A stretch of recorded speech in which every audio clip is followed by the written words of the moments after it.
But anyways, let's start that recording then, and let us begin the new Hildebrand quests. Well, I'll be Sifwin Winterdale in the flesh. It's a pleasure to see you again. Wait, is this what they call serendipity? It is, isn't it? That settles it. You gotta help me find the inspector. Core, I was hoping you would silently agree. Oh my god. So I've been trying to calculate the trajectory the inspector took when he was catapulted into the sky again. I triple checked my figures and concluded he must have landed somewhere here in Ishgard. Unfortunately, the investigation has been proceeding as smoothly as I had hoped. But now that you're here, we're sure to make some progress. Come, let's speak with the merchants and see if anyone hasn't had dealings with a gentlemanly Highlander.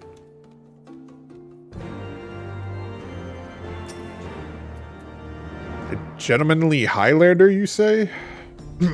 My apologies, but I cannot say I have had dealings with a man as you describe. Oh, I thought it was going to be that one, but it wasn't. Good evening to you, madam. Oh, you're looking for someone? A gentlemanly Highlander?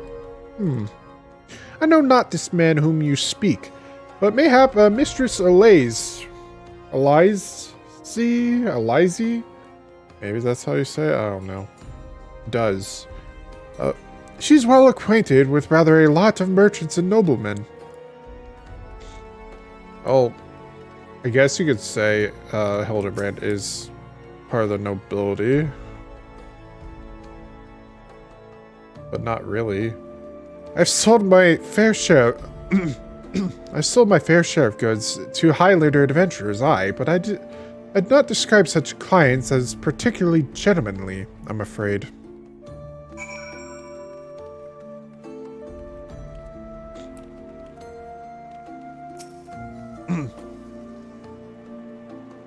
I don't know if you describe his demeanor as gentlemanly or goofy. As ever, a warm welcome to you, miss. How may I be of service?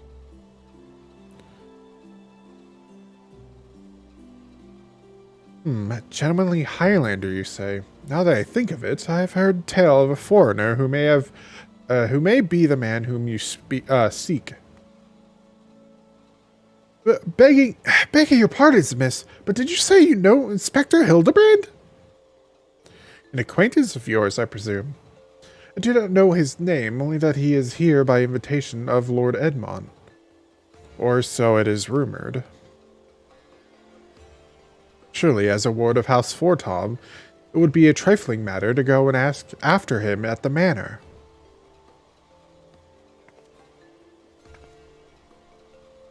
Core, I knew it was serendipity.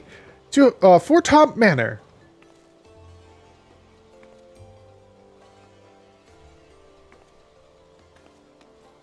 What the hell does serendipity mean? I've heard the word before, but I gotta look this up, man. Serendipity. Alright. The occurrence and development of events by chance in a happy or beneficial way. Alright. So, it would replace like that with like chance.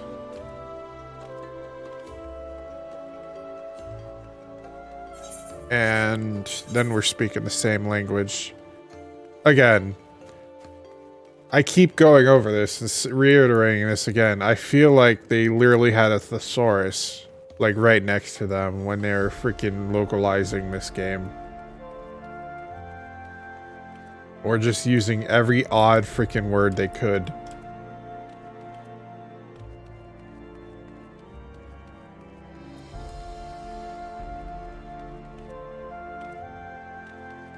Oh.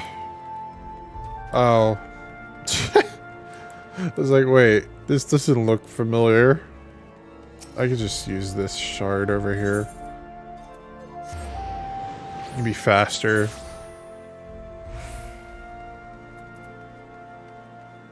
Alright, I am also thinking of doing a guide. Like a crafting guide. But I'm not sure if it would be that helpful. It's more of like my perspective on it and like what I would tell people to do. But it's not necessarily going to be like the best way to do it. Well met, Mistress Winterdow. Do you require assistance?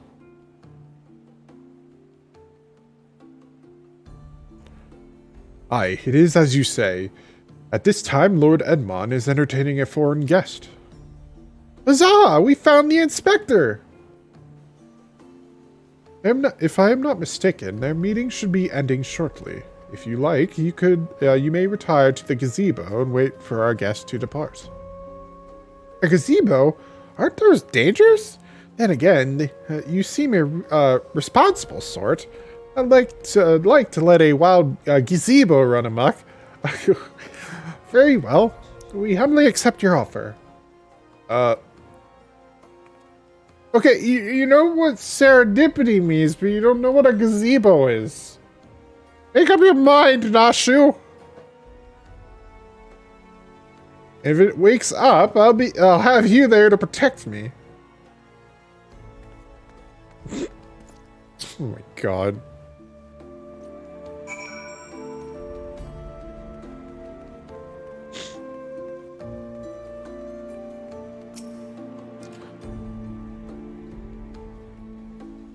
I mean, it would be funny if something actually did come to attack, but unfortunately that cannot happen in a hub area like this.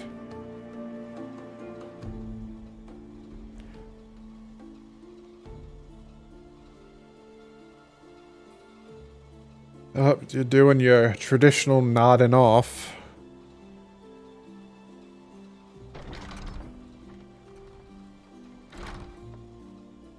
It must be Inspector Hildebrand.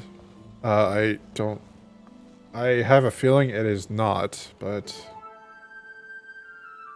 I cannot well imagine how arduous your journey must have been. Truth be told, I have found the brisk Curthan air to be rather invigorating. It stimulates body and mind both, a welcome benefit when one must discuss matters of commerce. I dare say we would not have accomplished so much otherwise. There you are, Inspector. I've been looking all over for you. I say, who do I see before me? That's one, but two of my beloved son's faithful companions. Lord Godbert? But I thought... Oh, okay, Godbert is here, making... trading offers to the Ishgardians, which is honestly in lore, it's very believable. So props for them for doing that. Hildy in Ishgard. This is the first I've heard of it. Aha! I found you at last, heretic. What? Yes, you, the hulking brute with a mad gleam in his eye. Your brazen heresy is plain for all to see. Surrender yourself to the Inquisition at once. I beg your pardon. This man is an Uldon merchant here at the behest of House Fortom. Such baseless accusations will not be tolerated. A guest of House Fortom? Then he couldn't. Then he couldn't possibly. Though there were those two wards that they were acquitted of all charges in a trial by combat, and if he demands the rights to, then I would personally have to. Oh dear.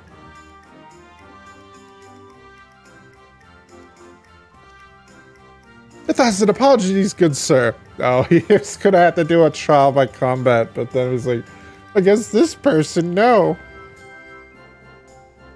A thousand apologies, good sir. I spoke out of turn. I'm a sire. And as you may have guessed, I am an inquisitor who has been charged with investigating reports of rather suspicious, possibly heretical individuals. Ho ho ho!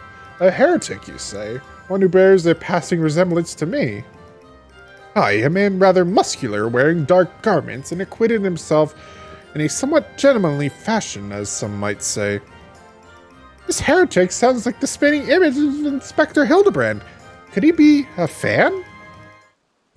Say again, you're acquainted with such a man? I see, and the man you are looking for is Lord Gobbert's son. It would seem that our investigations may be connected. So I put to you a proposal. The first reported sightings of the heretic I am tracking came from Falcon's Nest. Mayhap we should travel there together. It is, after all, possible that we are seeking the self-same individual. If so, and if he is innocent, it would be for the best if you were present when I apprehend him, that we might resolve this matter without incident. I say we go with him, Sifwin. This looks to be our best lead yet. Then I shall accompany you all. It has been far too long since I laid eyes upon my beloved son. If there is a change, we might be if there's the chance we might be reunited, I should be glad to seize it. Then it is settled. We shall leave for Falcon's Nest at once.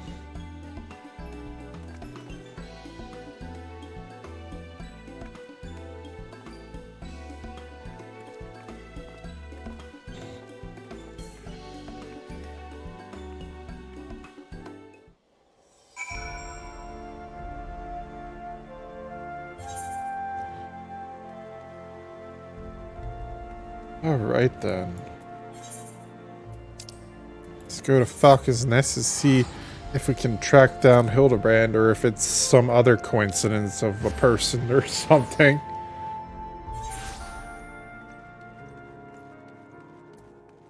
So I will say that the quest line in Heavensward is a lot shorter. So we won't have to deal with like all of Hildebrand like all at once. Plus, I don't think the Heavensward version has any trials or anything, so it's literally just story through to the end. Mr. Swinderdale, are these your traveling companions?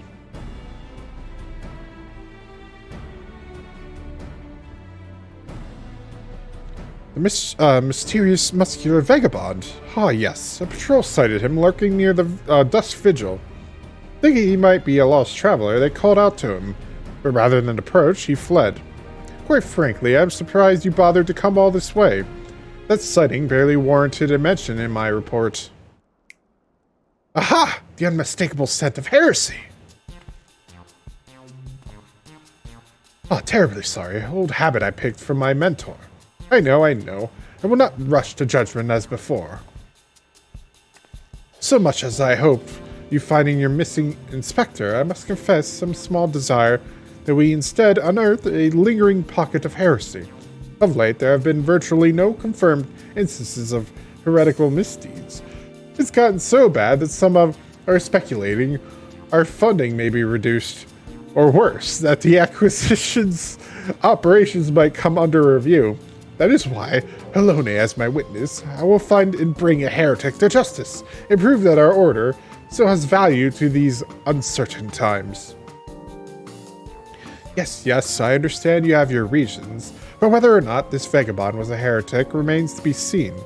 So, if you are set upon your course, you might begin your search near the Dusk Vigil. An excellent suggestion, Sir Redwald. Should we succeed in our endeavor, rest assured that you will share in the glory.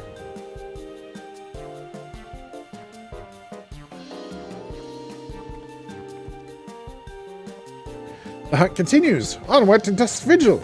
I am told that that region is especially cold.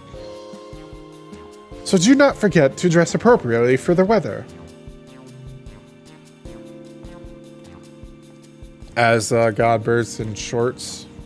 Then again, me and Nashu are not particularly dressed that well for it either.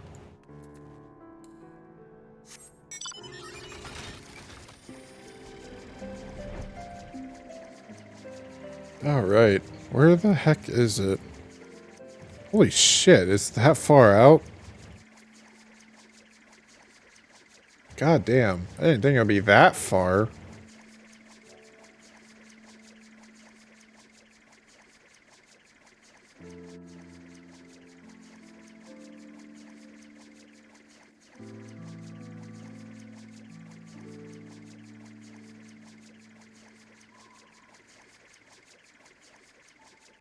Alright, it's down further.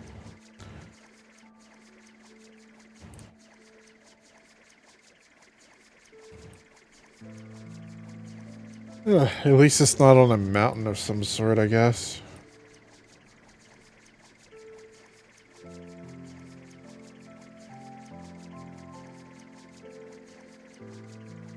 But yeah, as I was saying before, I was thinking about doing like some little mini guide for crafting or something, but I don't know how I'm going to structure that. Because I do want to work on Sifwin's like gathering and...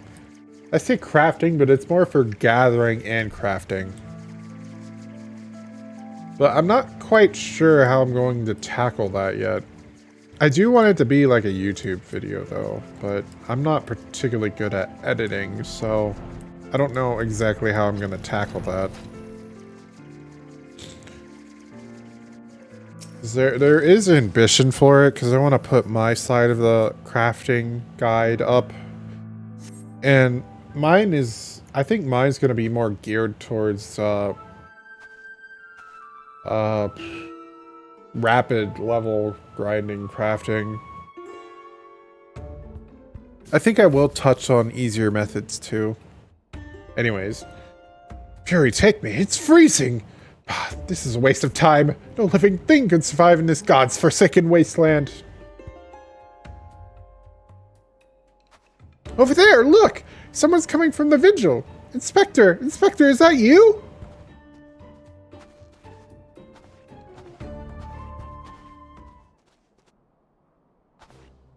Oh.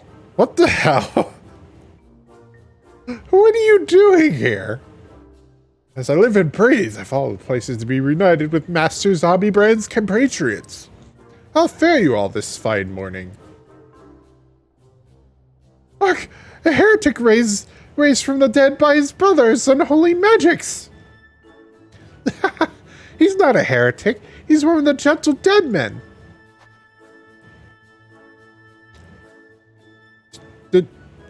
What?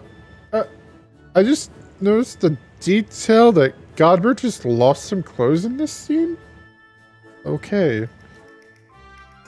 Or I didn't notice it earlier. It must have been earlier. It must have been like a joke that I just noticed now. What brings you so far from Ul'dah, good sir? Well, as you know, no, ours is a rather lonely existence. So when we heard rumors of an abandoned fortress held by zombies, we were delighted.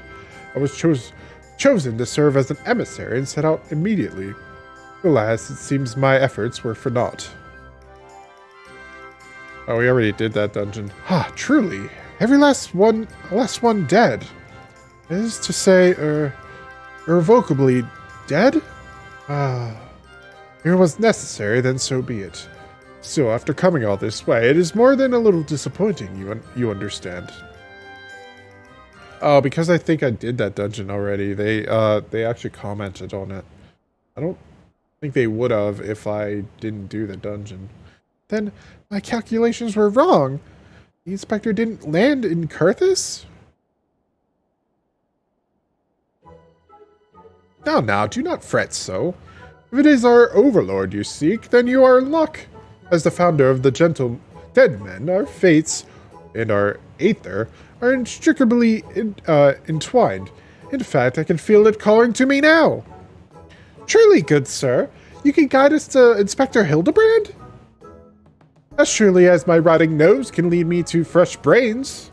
Follow me, friends. Jeez.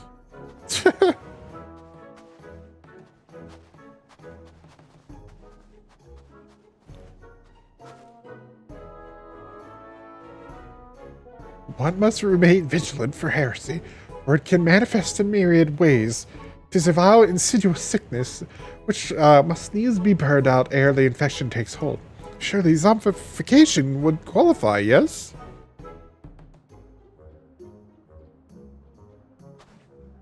Confound it! They've left us behind!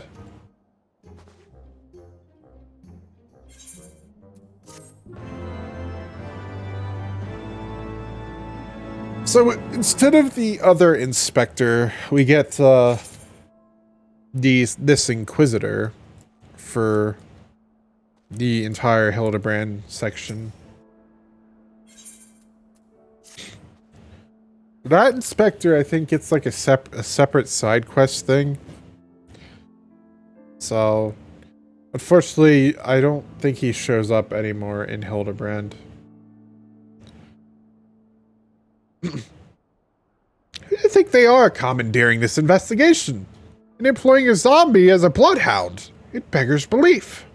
We must regain control of the situation. With me, Sifwin.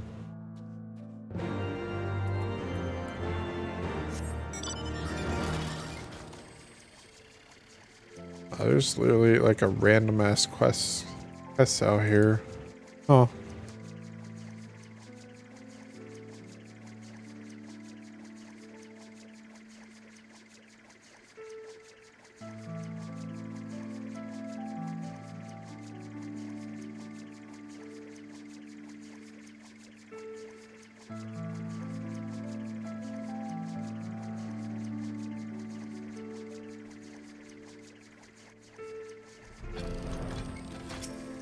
Alright, what do you have to say?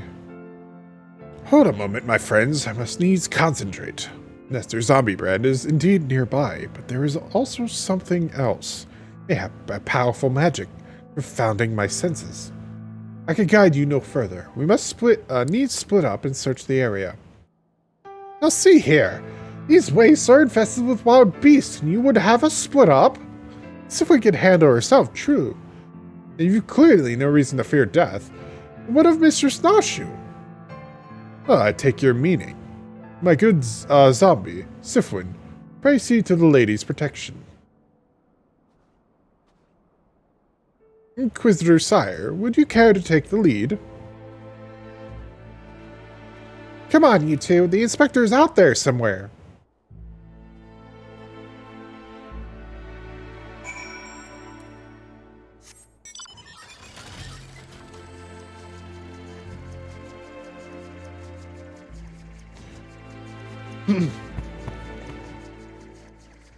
I realize there's almost 65 in terms of level on Sifwin. Oh, for Dark Knight anyways.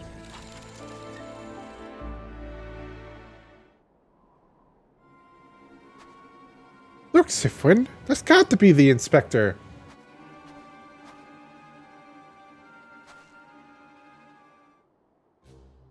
And he's surrounded by giant, fluffy, man-shaped gazebos.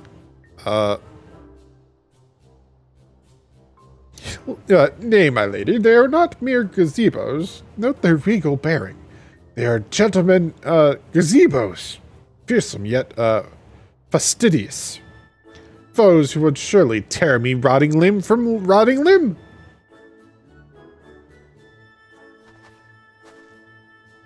Only Sifwin can save Master Zombiebrand now. Like, alright, I'll do it.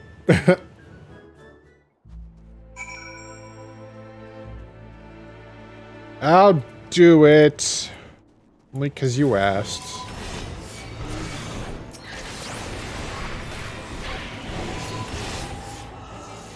It'd be funny if it wasn't Hildebrand. There's like somebody else like face planted in there.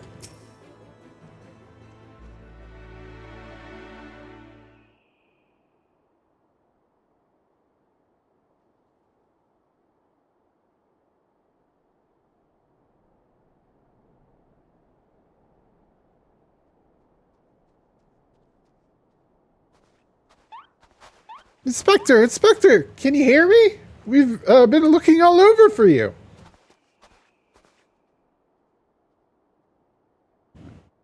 Oh, but this just won't do. We've got to get you out of there before you catch a cold.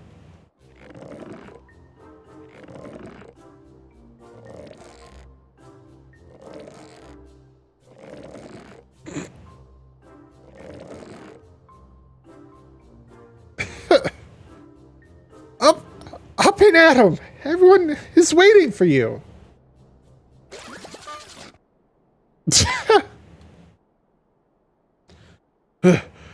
Forgive me if I pull any harder. My arms are like the tear. Ah, there you are. We heard shouting, and have you perchance found something? Fairy, take me! Is that my heretic? Found it? I wanted him alive! Inspector Hildebrand is definitely not a heretic, and he's probably not dead either. He's just hibernating, like last time. Hildy ever was a late riser. Fear not, my wife and I had our ways of waking him.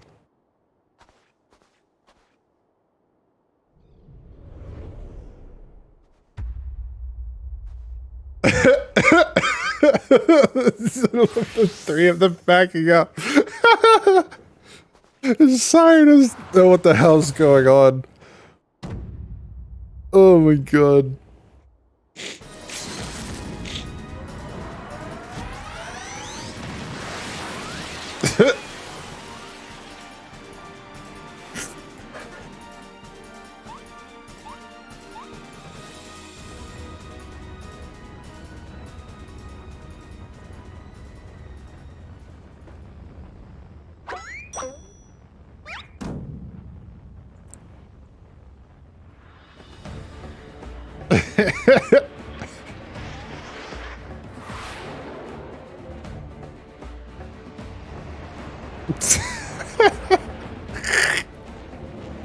Oh shit.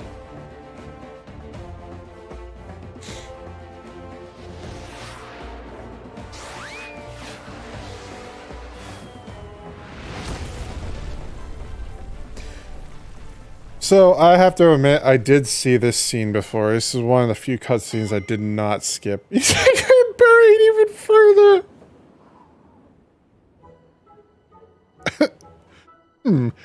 Was it the Mandeville meteor strike or the Mandeville meteor dive? But, mayhap, Julianne was right. Trying to name everything only leads to needless confusion. One more time, then. Out you go!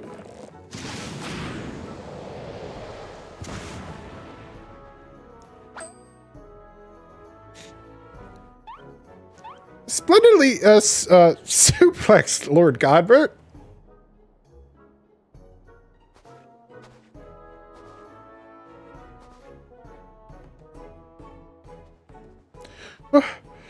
Where am I? The snowy wastelands of Kurthis? And who are these people I see before me? Ah, but of course! Who else would venture into inhospitable climes and wake me from slumber but my, slumber sweets but my beloved fans?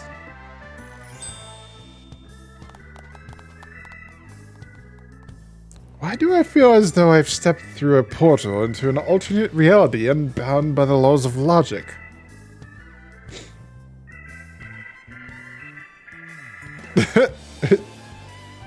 You kinda did. Sorta. What is that? What is that? A mammoth? Where did it come from?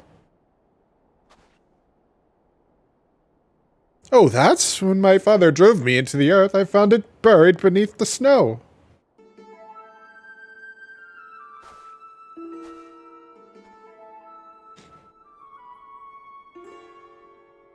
A little Lalafelling girl, how adorable. Not you, please. Note the firm, muscular legs, not unlike my own. 'Tis clearly a Lalafellan boy. Now that you mention it, I suppose his features are rather masculine. Masculine? Jeez, not masculine, Jesus. But you cannot possibly be serious. I'm the very soul of seriousness, good sir, especially in matters of deduction.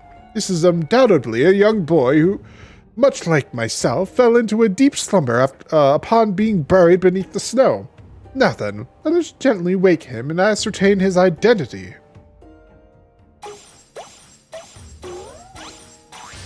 This is a hammer. There, that ought to do it.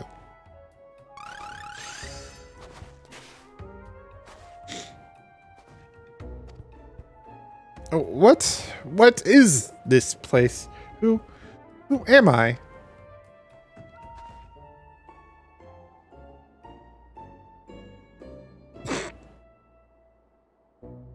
What a freaking facial animation.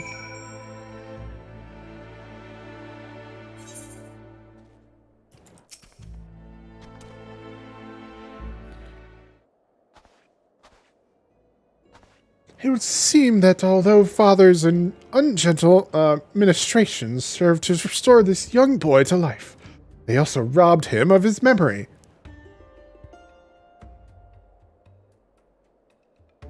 How did I get here? Who am I? Why can I not remember? Do not worry, young man.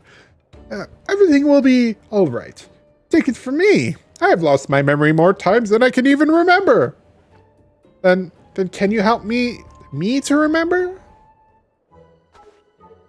Hearken to me now, for I, Hildebrand, Agent of Inquiry, Inspector Extraordinaire, do hereby swear to solve the mystery of the amnesic hobbledehoy. Hobbledehoy? What? Wonderful, wonderful. I'll get started on a batch of Nashu's delights. Effective as your explosions were in the past, I suspect that young Geeky lacks the hardy constitution required to survive such an approach. Geeky? Is that my name? When you woke, you were muttering gee. I suspect the phrase may hold some significance to you. So until such time as we learn your real name, I say why not adopt it as a playful moniker? But that's just the sound all mammoths make. What kind of imbecile goes and names a mammoth Geeky anyway?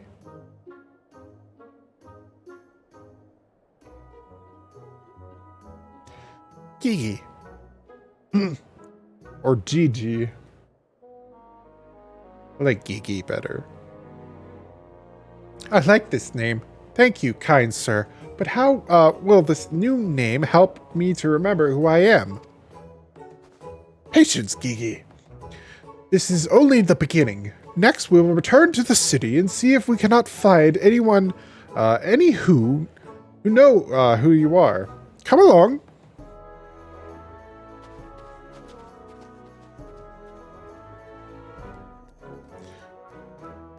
If you haven't noticed by now, Gigi there is a reference to 9, to Final Fantasy 9.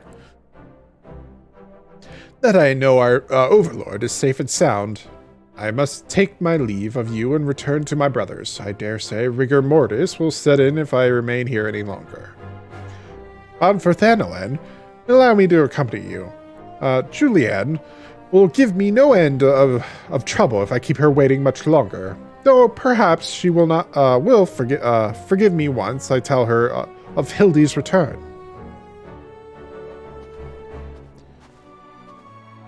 This is rather a lot to digest, though you have the look of one accustomed to such happenings.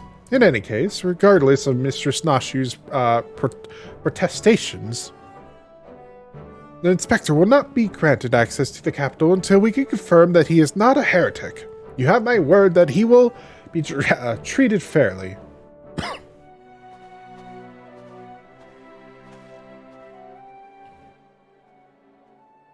Uh-oh. We have a new mastermind?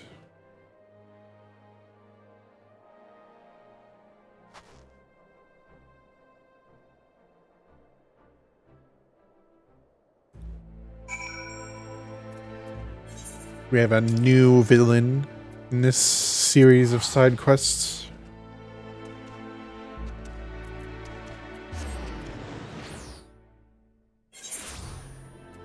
Alright. Oh, it's not you.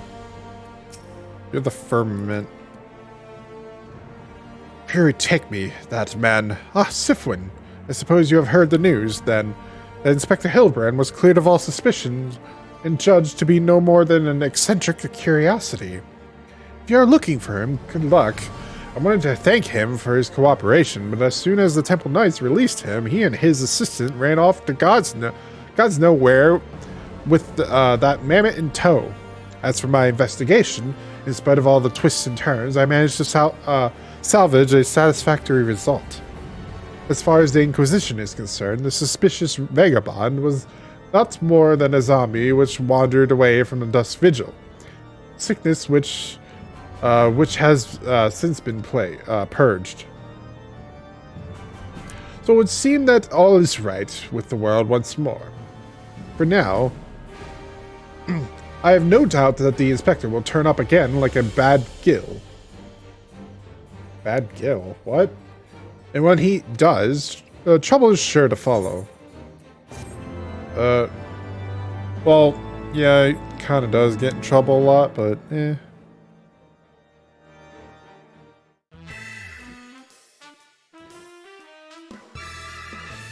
And we're back with the intros, baby. Yeah.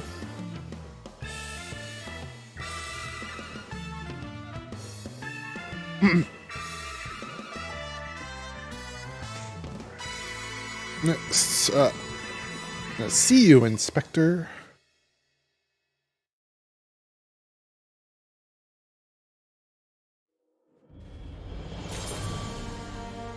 All right. So it doesn't take as long to get into the actual Hildebrand stuff, like in The Realm Reborn. I pray this morn finds you well, Sifwin, or at least better than it finds me. It seems I have no choice but to seek out that inspector and convince him to surrender up his mammoth to me. 'Twas unearthed under most suspicious circumstances, after all. Who could say what secrets or heresy it might hold? Therefore, the Inquisition would conduct a thorough inspection, and if needs must destroy it. Given his affinity with the contraption, I fear the inspector may not be amenable to my request. Nevertheless, he must be made to see that it is in the interest of public safety. Would you be willing to help me persuade him? Fury be praised. At least you have seen reason. Let's pray he will as well. I'm given to understand that while the inspector and his assistant have been wandering all over the city with the mammoth in tow, they often frequent the gazebo near Fortomp Manor. With any luck, they will be there now.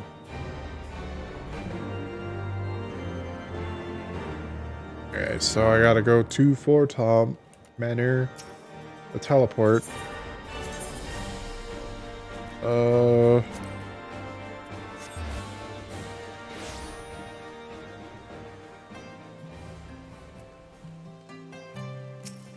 right.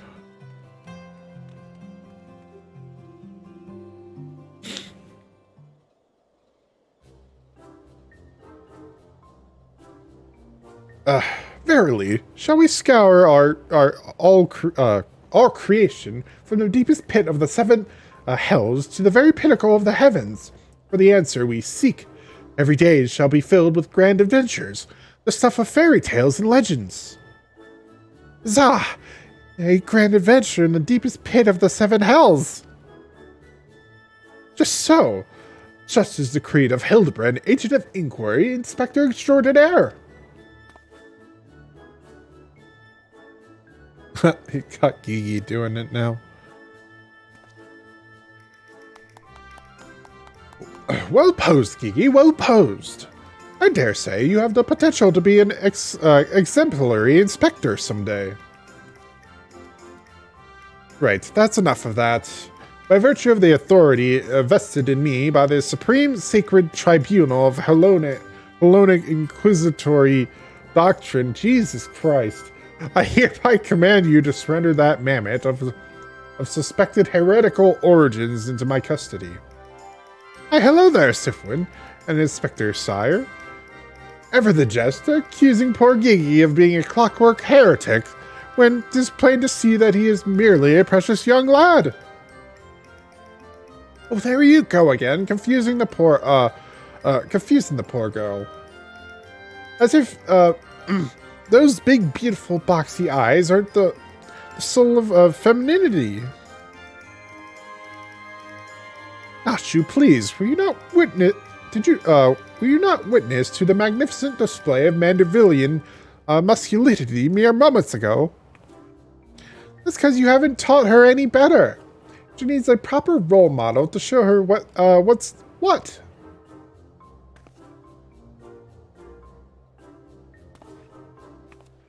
And now they're just posing.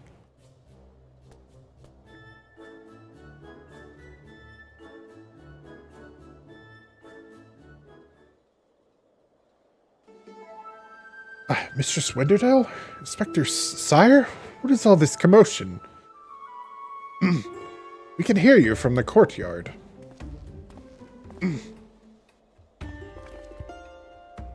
Oh, Lord Edmond, my sincerest apologies for the disturbance. I am come to seize this mammoth on behalf of the Inquisition, a fact which I clearly explained to the inspector before you arrived. At which point, they set to bickering about the contraption's gender. What say you, my lord? Do you think Gigi a boy or a girl? He's clearly a strapping young lad, no?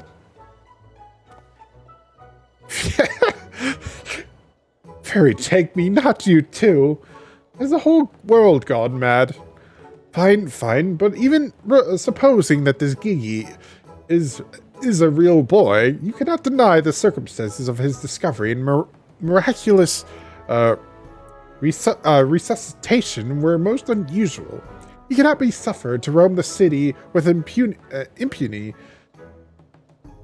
until the Inquisition has deemed he is not a threat. I beg your pardon. Miraculous resuscitation?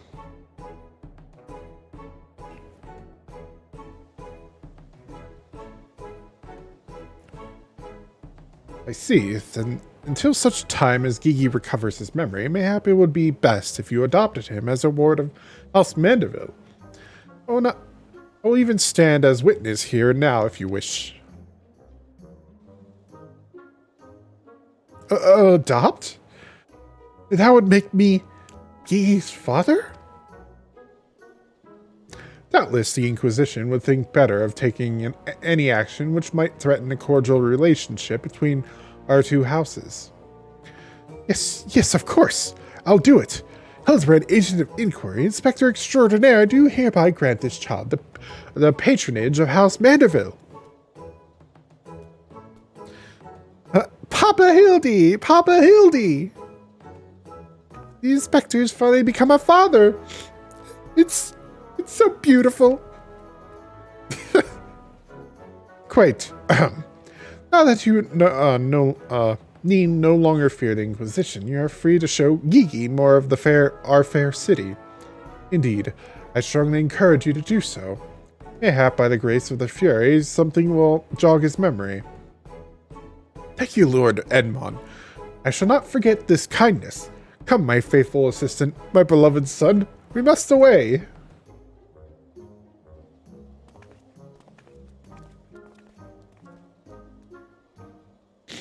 Oh, Helone, I will not presume to question your grand design, but, confound it all. Well, mayhap I cannot detain the mammoth, but I am still within my rights to observe the blasted thing.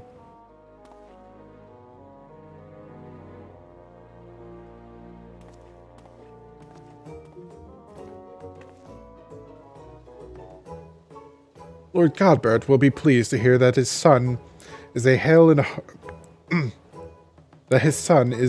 in heart, healthy as ever. Not that I would ever presume to meddle on another father's behalf. Certainly not without consent.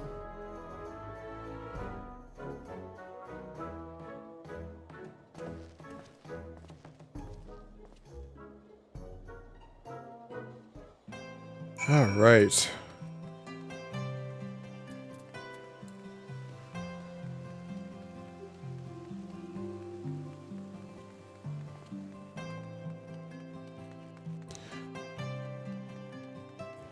You guys seem really far out.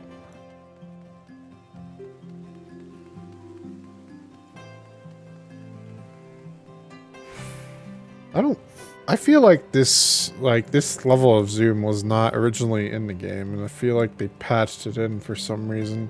But I think mine's playing tricks on me or something. All right.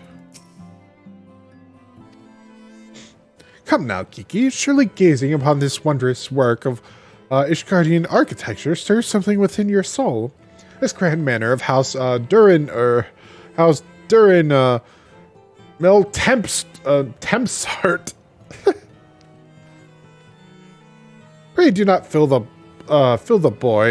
mammoth's head with such nonsense. This is a supreme sacred tribunal of Hellenic inquisitory doctrine. I should know, I work there.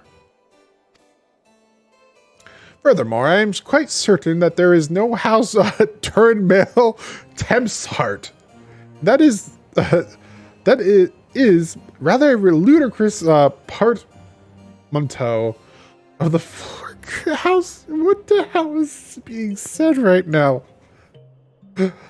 4 high houses, including the esteemed house, which but recently stood as witness to your adoption.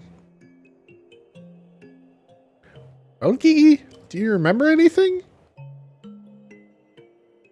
No, nothing. I say, rather than parading him before the grandiose, why not give him a taste of something more prosaic? Let us make our way to the holy stables that he might bask in the singular sights, sounds, and smells of Ishgard's famous chocobos. What?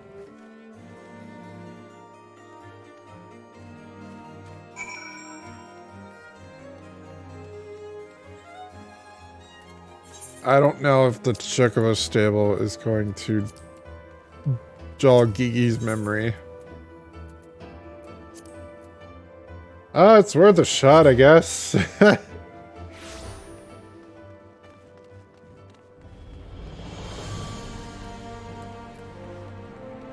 Alright. Yeah, it's right here.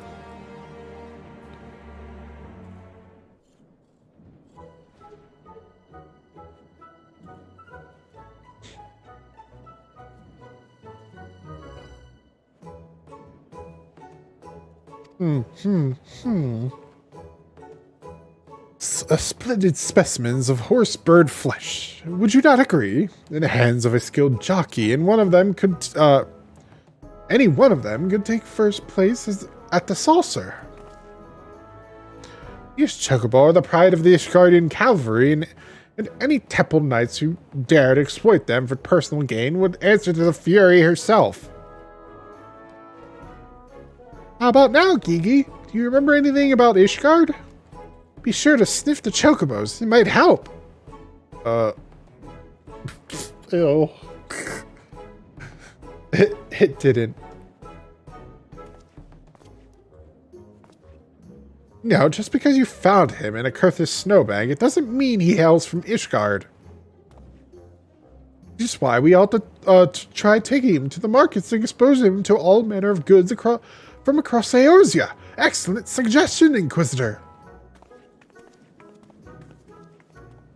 Wait, am I now complacent in this farce? Fury, forgive me.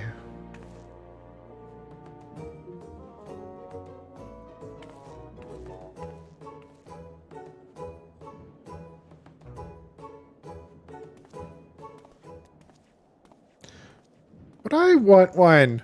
I want one. Buy me a chocobo, please, Father.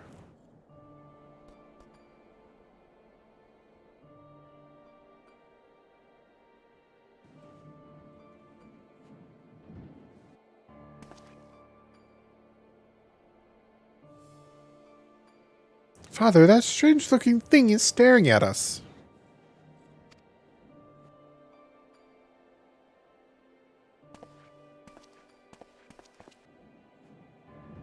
That's rude. Am I that strange-looking?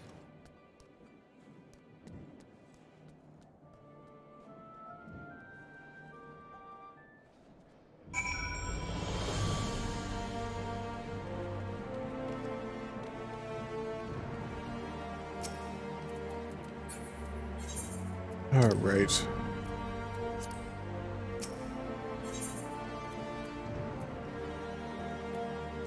A jeweled cozy we go! Oh wait, this is the jeweled cozy, right? That's how you say it? Oh, it's Crozier. Crozier. I always say Cozier. Just forgot the R.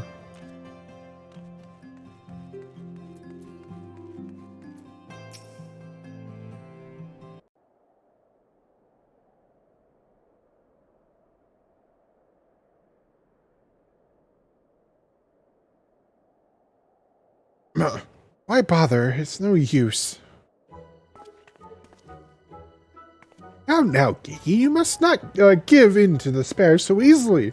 Did I not promise you days filled with grand adventures and the eventual discovery of your mislaid memories? Spirit, Geeky, spirits!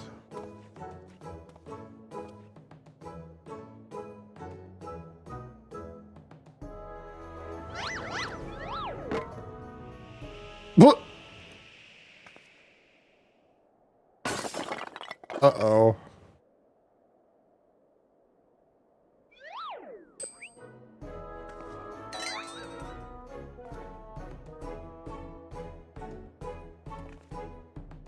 My word, a vase flung to the ground with reckless abandon. Would this be the opening salvo of an indiscriminate campaign of vandalism? One waged by your wild gesticulations, perhaps. At least look before you strike a pose. The gods only know how much that vase cost. 123,504,000 gil. At last assessment. 'Twas over 700 years old and graced the homes of a dozen archbishops, 8 counts, 2 lord commanders, and 1 duke. 100 million gil!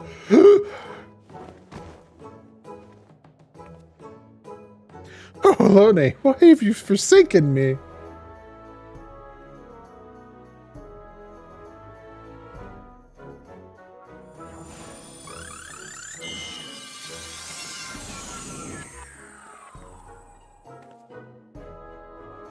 Oh, would you look at that?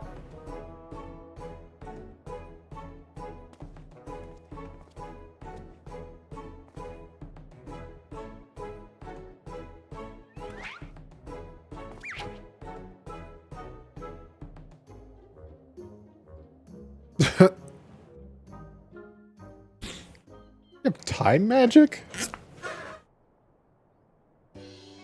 It's a miracle! Nay, the divine intervention of the Fury herself! Did I do that? Kiki, my boy, that was marvelous! You're a born artisan just like father! Papa Hildy's papa? Your grandpapa, Godbert, the man who woke you with a few gentle taps to the noggin. You wouldn't believe what else he can do with the hammer of his. Why, some folks say he wields the very power of life and death. What? Once he and the missus came back from their tour of the Western Highlands, I'm sure they'd once he and the missus come back from their tour of the Western Highlands, I'm sure they'd love to see that trick of yours. Do not demean this mammoth's power as a mere parlor trick. We just witnessed a miracle, and I demand that you all acknowledge it. This mammoth. Sir, I say, sir, 100 million gil for the mammoth. Nay, 100 million gil in the Duke's priceless vase. My word, is this what passes for trade in Ishgard? Kiki is my flesh and blood. I will not sell him at any price. Please, Papa Hildy, no more. I know you mean well. But we can deny the truth no longer. I am a mammoth. Gigi, whatever has gotten into you? You are my son. You are a Mandeville man. Listen to your papa, Gigi. You're a Mandeville girl through and through. Stop it, both of you. You're not my papa or my mama.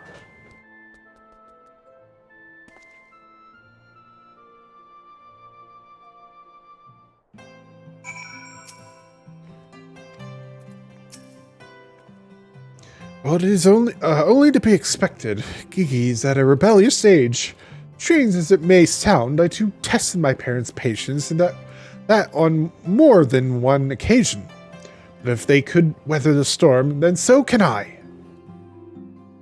I say we find out what's gotten him thinking he's a mammoth. But he is a mammoth. How can you not? Oh, never mind.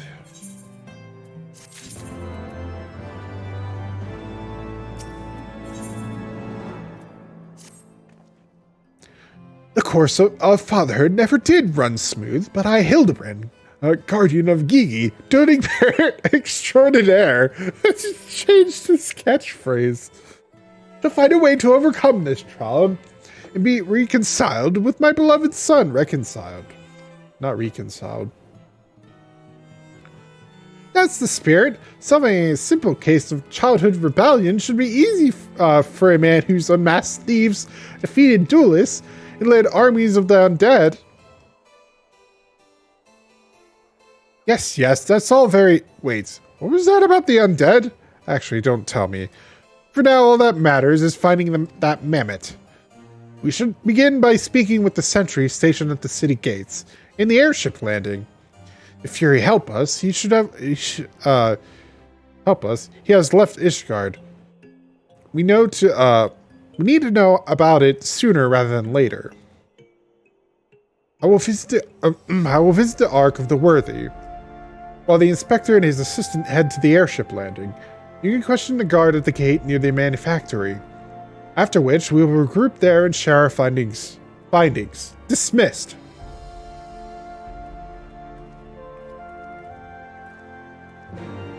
All right. I don't know what. Wait, why am I teleporting? There's a thingy. Where's the crystal? I'm not wasting money for that. That's a waste of money.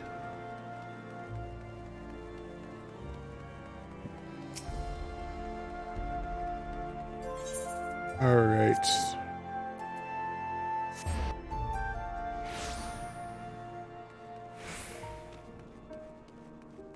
Is it down or up here? It might be up here, actually. Yeah, it's right there. All right. I don't want to change my glam now for this.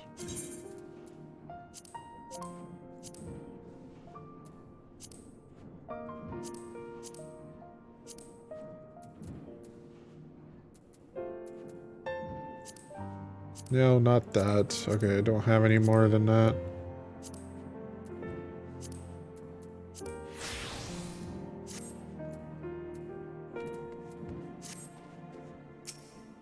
There we go.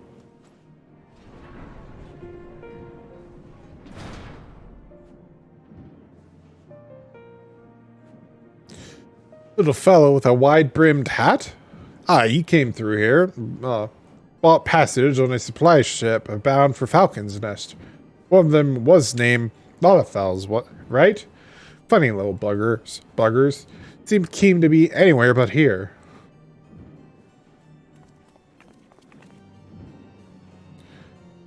Well, if Gigi left the city, it was not by the main gates. In the sentries at the airship landing, have seen no one matching his description. Falcon's Nest? Fury take me. Must we return to that freezing pit of despair? Wheresoever Gigi goes, I will follow him and find him and embrace him as my son once more. However, I surmise our final destination lies far beyond the walls of said outpost. Indeed, there is but one reason he will return to those frozen wastes. to frolic in the snow and cast his worries to the winds. Really? He seemed in no mood to frolic when last I saw him. As I recall, he used his arcane powers to mend a face, only to become morose and belligerent when it became clear to him that he was, in fact, a Mehmet. One might even say he remembered what he was, remembered his purpose, and so he returned to Western Kurthis, that famous breeding ground for heresy, where first we found him. Home to his heretic masters, to share with them the intelligence he had gathered on the city. At long last, the undeniable, the unquestionable, and unmistakable scent of heresy.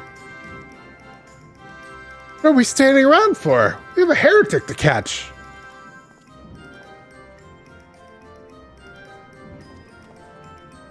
Inspector, I'm starting to think that Inquisitor Sire might not think very highly of our little girl.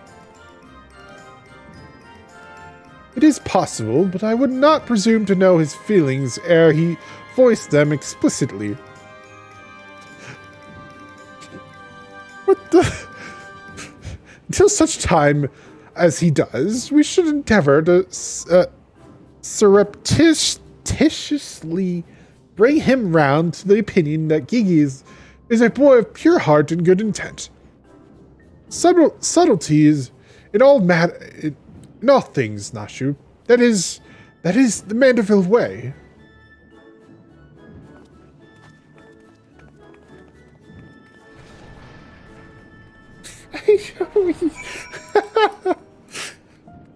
Oh shit.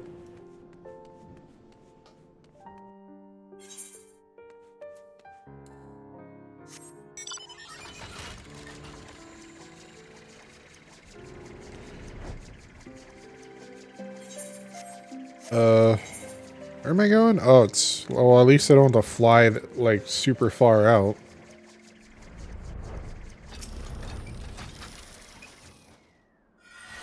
Aha! I knew it! The mammoth immediately left the outpost and looks to have headed north along the river. By the Fury, I cannot wait to finally catch him in the company of heretics. I don't much like your tone, Inquisitor. If our baby girl ran afoul of any heretics, she'd look them square in the eye and tell them she doesn't want any. What? What? What does that even mean? Hey, Inspector, I think I just had one of those moments, you know, of insight. Maybe Gigi came out here to find a Lord Godbird. I did tell her grandpapa might like to see that trick of hers. Brilliant deduction, Nashu. You must be eager to meet his grandparents. The self-same ones he renounced when he declared you were not his father. What a fine young gentleman eager to explore his heritage. Let us make haste, my friends, for a reunion of 3 generations of Mandervilles beckons. I really can't be bothered.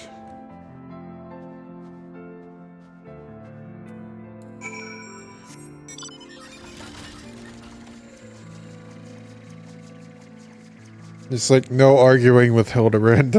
You just accept it. You just accept it.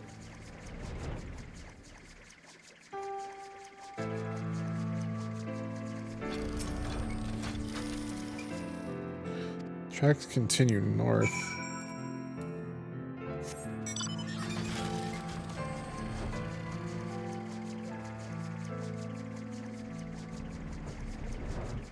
Oh no, Gigi, what happened? Oh, there's... What? The mammoth lies motionless in the snow. Fragments of ice stuck to its cap, suggesting the impact of something small and round, traveling at a high speed.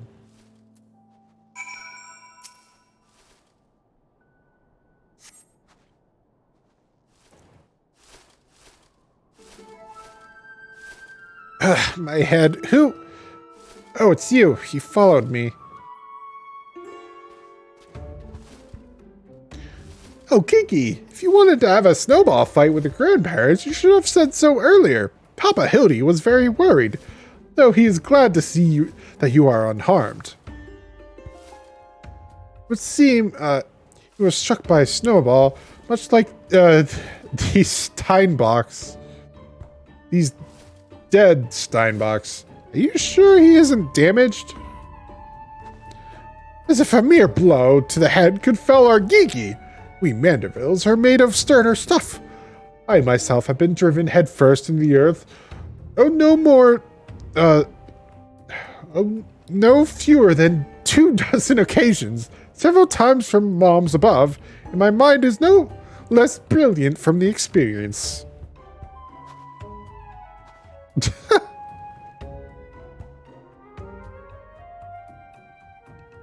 I expect the Earth was no less brilliant for the experience. There.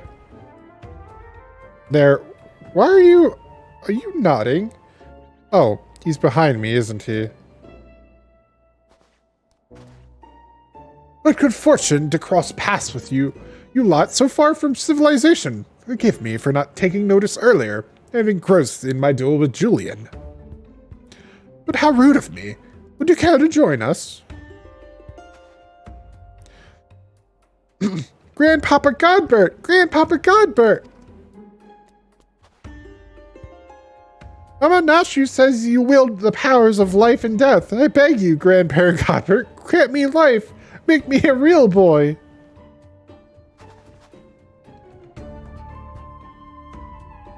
What? Okay.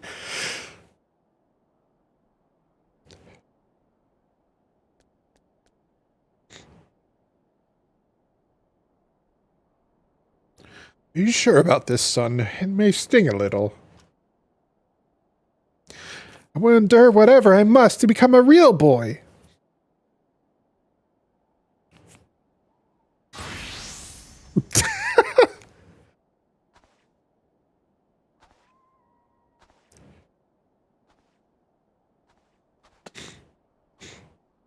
Then let us begin.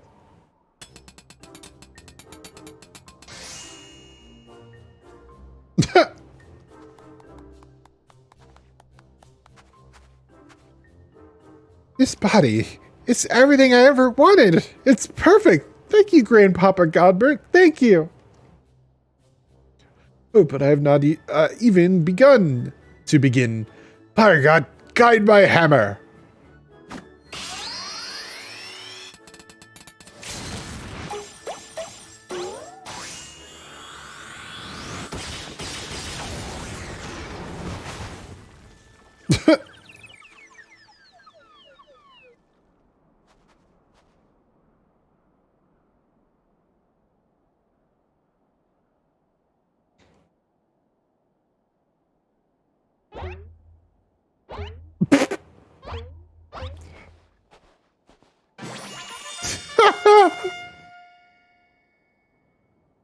Papa Hildy, I'm a Manderville man.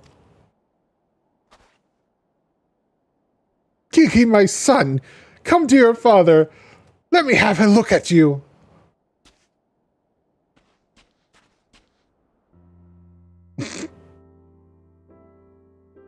Oh my god, this slow motion. Papa Hildy! Gigi!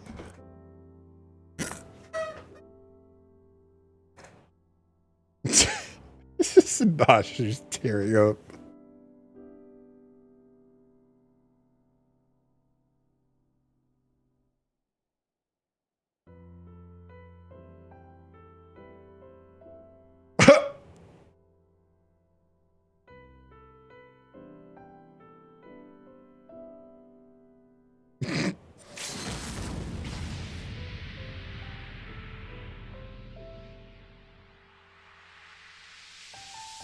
Oh, it's a fucking lariat.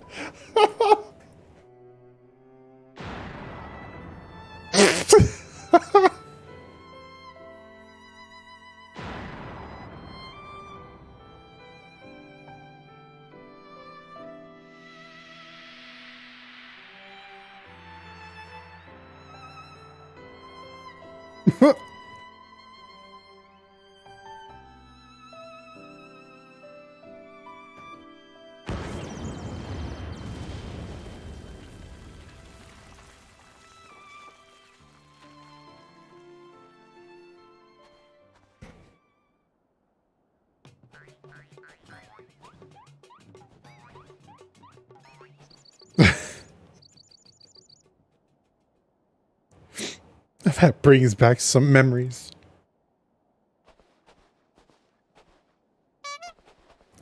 Papa Hildy! Oh dear, who could have done such a thing?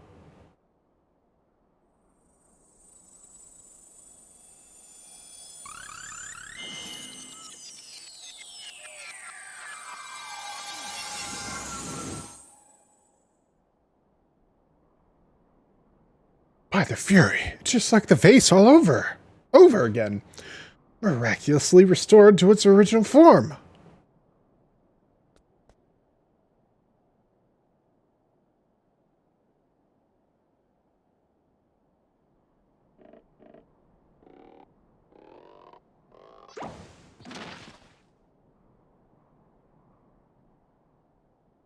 Kiki, my boy, upon further consideration, I believe that body may suit you best.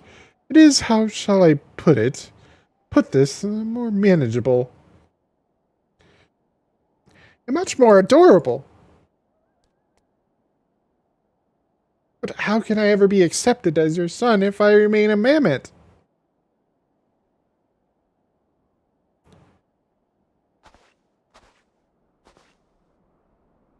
Is that what's been troubling you all this time?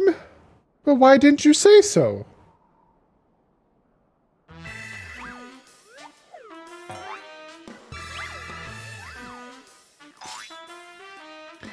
A Mandeville is more than mere flesh and bone. He's vigor, compassion, honor, a gentleman for all seasons. Be you man or machine, it makes no difference if they call you a mammoth.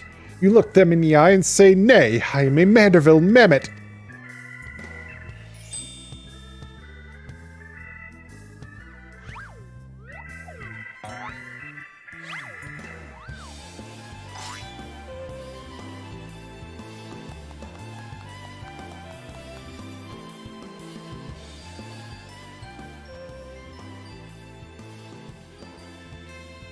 Mother, father, forgive me for not consulting with you earlier, but circumstances forced my hand.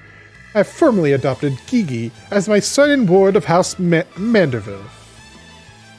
Ye gods! I knew he was fond of the mammoth. But did you hear that? Woman, our son's gone and got himself a son! Grandpapa Godbert! Grandpapa Godbert! Ha! It all makes sense now.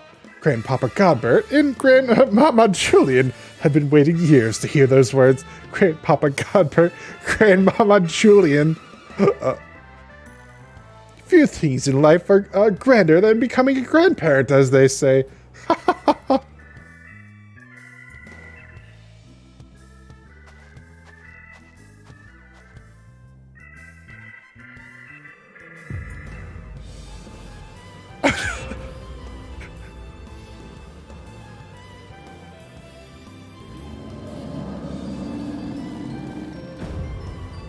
Hey, what's so bloody grand about it?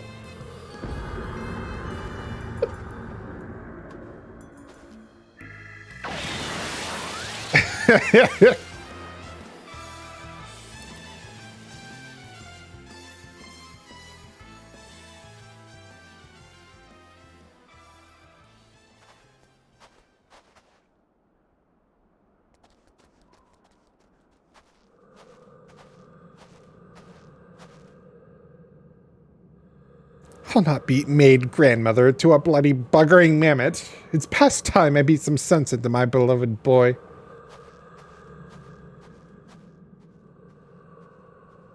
Fairy, take me. I'd heard the tales of dark nights before, but no, it couldn't be. No, I was thinking it was something far worse. Heretical, like as not, but rules be damned. I'm not risking my life to find out.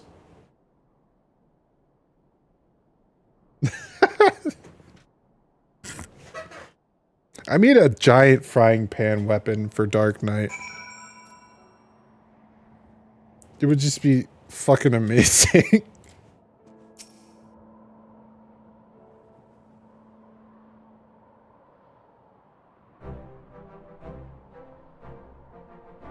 They're mad, utterly mad. The whole damn lot of them. How their house could rise to such prominence, I will never understand. Well, at least the mammoth seems to have overcome its existential crisis.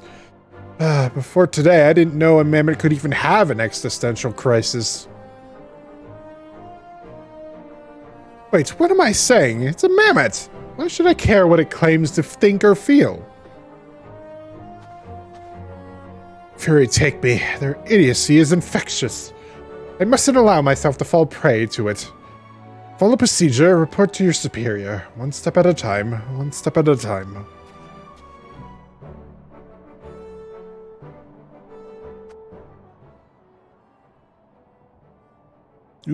Who were these people?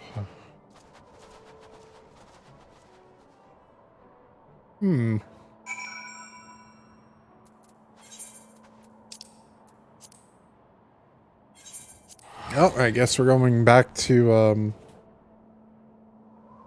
Ishgard. I almost forgot the name. Jeez.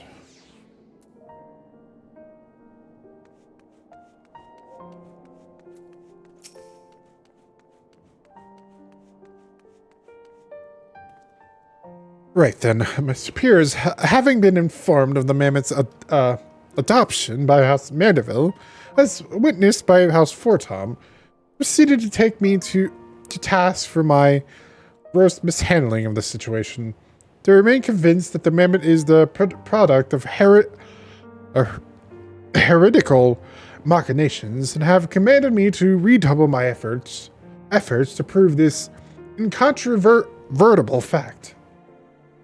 That may prove problematic, however, as Gigi seems to have forsaken his quest to recover his memories and thrown himself wholly into his new life as a Mandeville mammoth, casting about for any hint of a case alongside his doting father.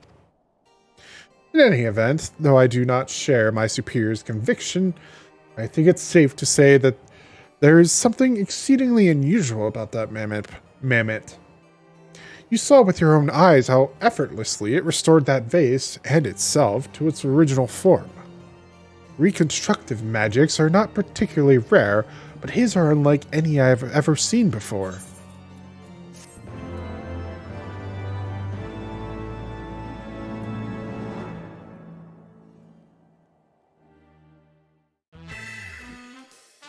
The next episode already? What?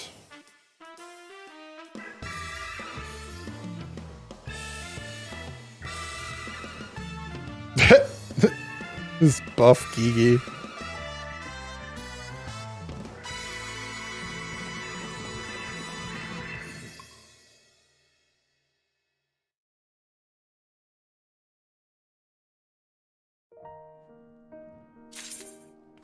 All right, let's...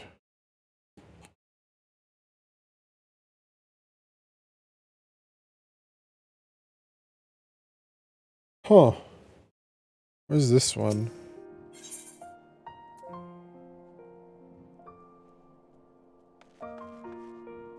Oh god, we're like almost done with it already. I'm gonna take a little bit of a break. So yeah, I know it really hasn't been that long, but it's been like an hour and 40 minutes for stream, yeah. So yeah, I need a break for a drink and stuff, so I'll be right back.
am back.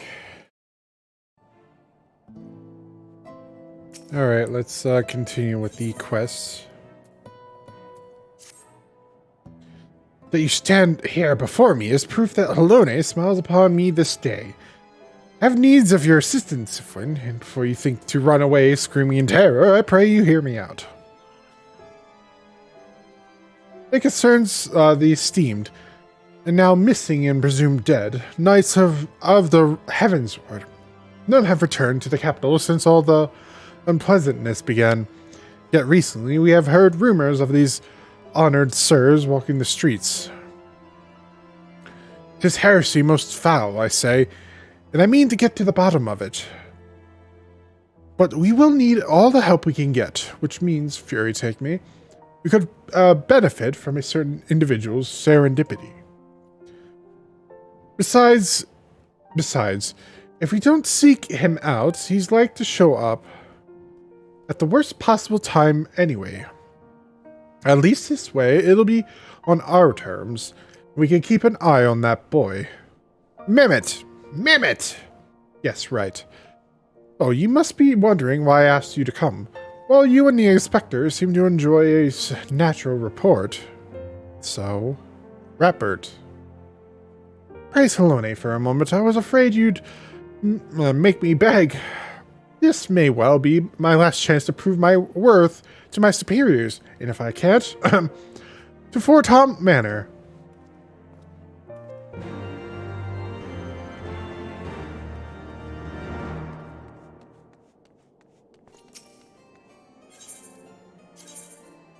Alright. It was the last vigil. Yeah, it's the last vigil.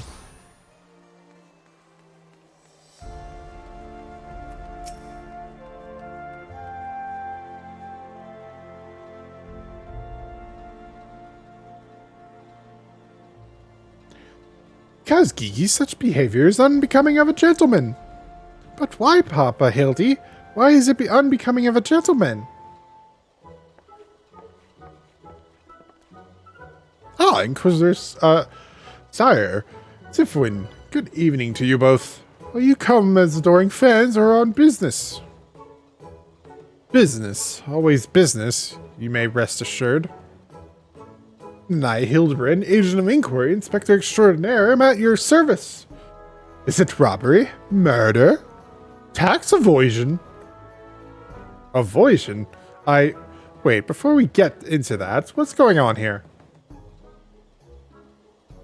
But such it pains me to admit it, my beloved Gigi, the apple of my eye, the fruit of my loins, oh god, attempted to deface this lovely gazebo. Naturally, as his father, it falls to me to see him return to the straight and narrow. It's not true. I was drawing a family crest for our home. Now, Gigi, I knew you were fond of this gazebo, as we all are. As are we all. But it belongs to Lord Edmond. You wouldn't want to steal from Uncle Edmond, would you? I guess not. And where is our gazebo, Papa Hildy? Does it have a warm stove with a steaming kettle too?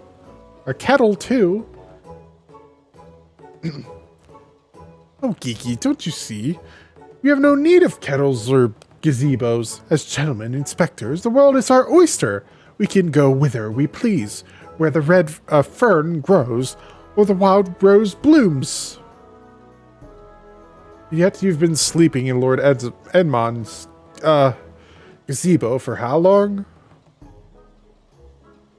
I don't care about wild roses. I want to live in a gazebo with Papa Hildy and Mama Nashu. Gazebos are quite expensive and dangerous if not domesticated.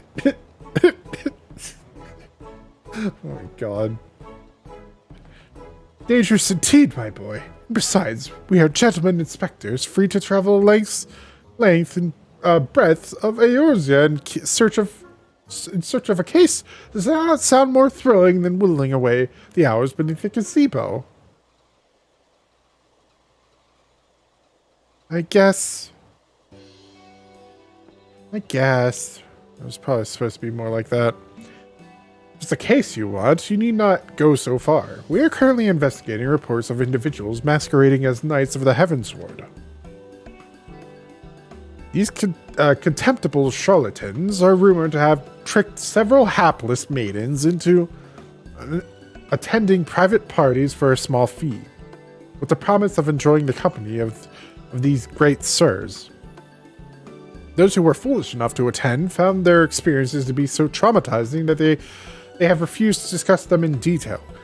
Needless to say, your assistance in this matter would be greatly appreciated, and for it you shall receive due compensation.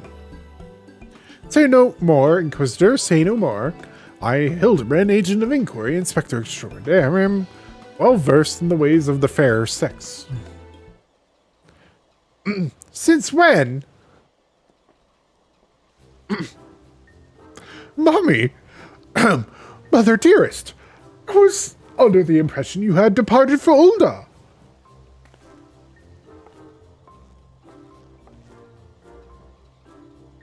You'll leave my beloved boy to keep on playing at being an inspector, as well as a father to a bloody mammoth? Bugger that. You're coming home right this instant. How can you say such things? It is my life's calling to be an inspector, and Kiki is my son. He is a Manderville man. Grand as it is to see you, you've come at a most inopportune time. The young women of Ishkar are in need of a champion to defend them from fiends most foul. Come, Nashu, come, Gigi. We shall demonstrate to my mother our peerless investigative skills and bring these criminals to justice.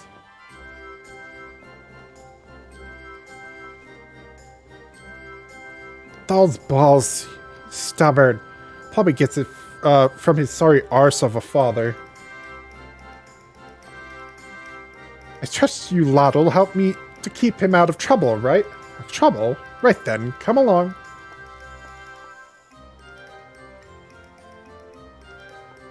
Well, that could have gone better.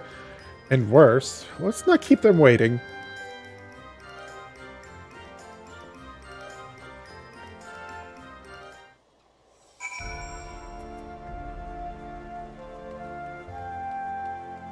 Alright.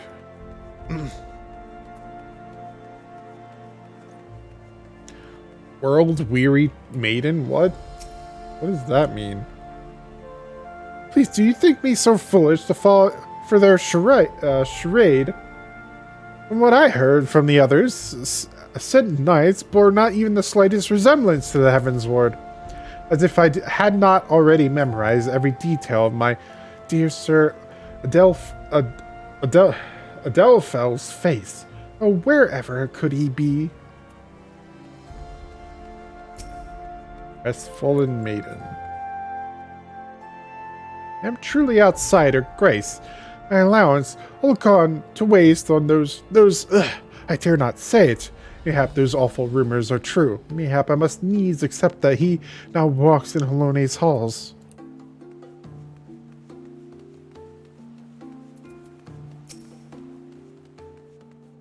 Got a vengeful maiden, okay. Ultimate and satisfaction! Swift and terrible vengeance! How dare they prey upon a lady's emotions to line their pockets with gil? If Sir Charibert was here, he'd purge a lot of them like the festering sickness they are. Ah yes, a pity he too remains missing. So very much a pity.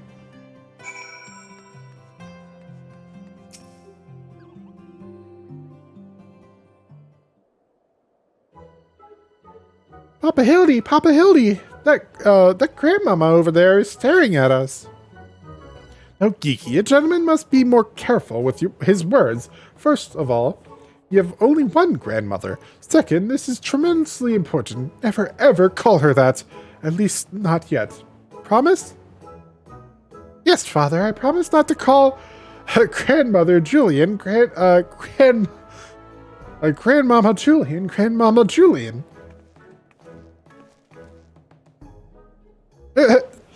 Greetings, milady. Oh, wait, you a charmer. You know, I was thinking I might have to rip your bloody head off if you said the G word one more time. Like that, Papa Hildy? Ah, my faithful assistants. Have you gleaned any new information? No.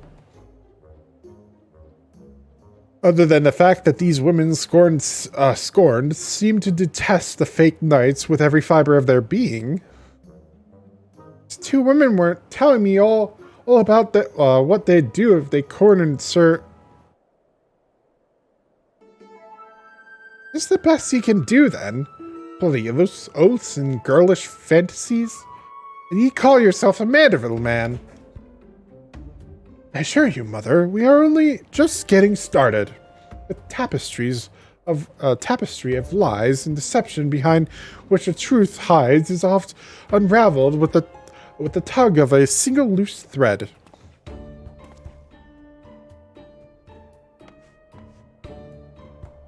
I say, young lady, I would beg but a moment of your time. Somehow I doubt that young lady was targeted by the charlatans we seek. Aye, 'tis true. I too was taken in by the false promises of those awful, awful men.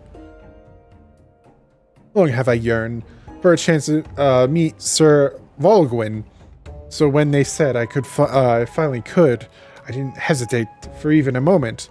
But when they escorted me to the manor and undid the blindfold, I looked on the hideous faces of those so-called grandsirs. I screamed and fled. They were gone when I returned with the watch. But their neighbors said they had overheard them speaking and seeking shelter in a place called Idleshire. I know it's not much, but I pray this information helps you in your search. My lady, I swear to you, here and now, I, Hildred, agent of inquiry, inspector extraordinaire, shall not rest until these dastardly fiends are punished for their foul crimes.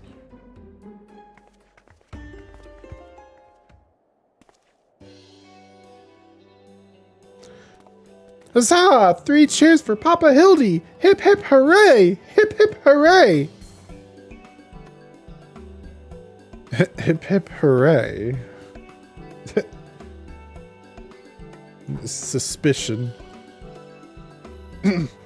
There you have it. Our quarry can be found in Idleshire. Come, my loyal assistants, justice waits for no gentleman.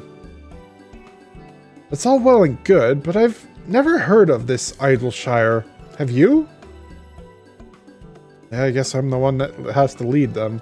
You mean, we're to travel to Dravanian hinterlands? Right now, just like that?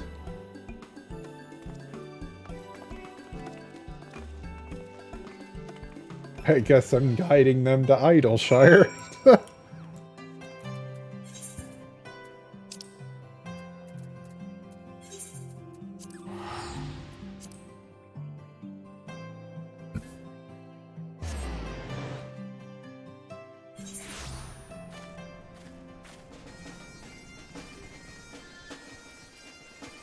All right.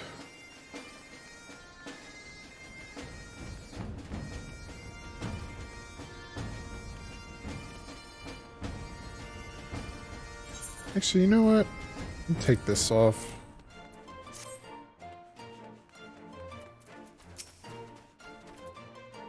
I feel like this is like more of a casual attire, so it shouldn't have like a sword on it. Truly, this magnificent settlement is a testament to the hard work and camaraderie of her uplander and gobby citizens. Yes, well, I'm just glad we're no longer being pursued by fire-breathing dragons, musket-wielding crabs, and bomb-throwing goblins. You know the other ones. They were no match for Lady Julian and that pan of hers, am I right? I want to see her make the bad gobbies fly again. God's sakes, Hildy. Except in Sifwin, this lad would be dead in a ditch somewhere if it weren't for me. Nonsense. I would never let any harm come to my loyal assistant or my beloved son. If I may interject. Now then, let us split up and question the good people of Idleshire. My keen inspector's sense tells me that one of them has knowledge of the false knights we seek. It just kicks the rock. It's like, I wanted to say something. I have opinions too, goddammit.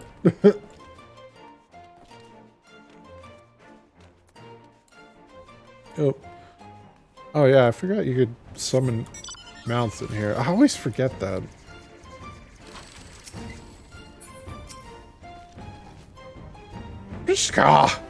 Yes, loud jocks knows of grand sirs. Sneaky uplanders keep to selves.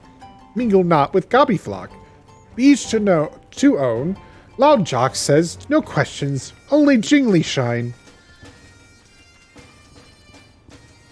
Alright. It's like, no questions, money talks. I get it. Oh, I know all about the Grand Sirs. They keep to themselves in that building of theirs south of the round spot. You'd best watch out, though. They're a dangerous bunch, liable to kill you for looking at them cockeyed. It's entirely possible that I've gone completely and utterly mad, but are you perchance the long-lost twin sister of an Ishgardian nobleman? Woman? What? Look behind you! A three-headed, Goobo! Why do I feel like I've not seen the last of that old woman?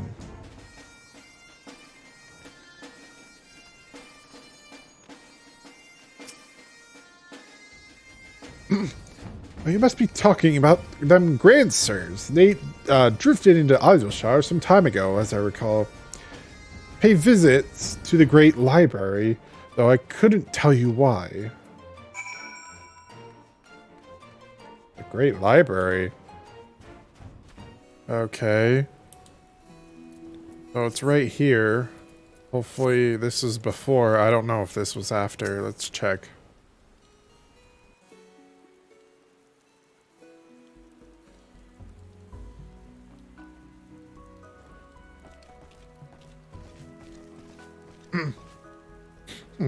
If only we had the testimony of a concerned citizen which could conveniently direct us to the villain's precise location. Oh, this is before. Okay, cool. The Cransers are holed up in a building to the south of the markets. Good show, Sifwin.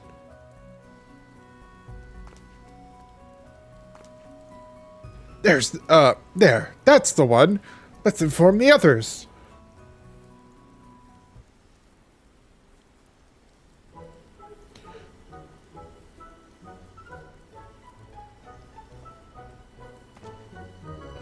Twould seem that no one is home. Not. There is not, but we can do. But wait then. Papa Hildy, I just want to say that I really like this place. I think that you and me and Mama Nashu could have lots of exciting adventures if we stay here. You may be right, Gigi. This community seems to have fostered an enlightened, free society, a welcoming of honest souls willing to work and contribute to the greater whole. Did anyone happen to see a gazebo on the way in?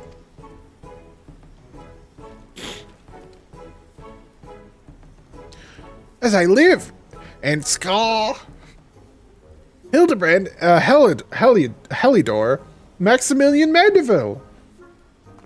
Could that be? I say, could that be Slowfix Coin Toss? Do you know this Gobby Inspector? I most certainly do. Why, Master Slowfix was my very first employer. Scar. When traveling through Thaleland long ago, Gobbyflock was waylaid by Uplander bandits. With no jiggly shine to pay brass blades, we had no way to take goods. Until we make busy deal with gentleman Uplander, that is. With fastness, he finds Uplander bandits and brings much baggy boom, and returns to goodly Gobby's missing goods and great justice. Henceforth, Slowfix gains new appreciation for Uplanders. But for chance encounter with Gentleman Uplander, he never conceived of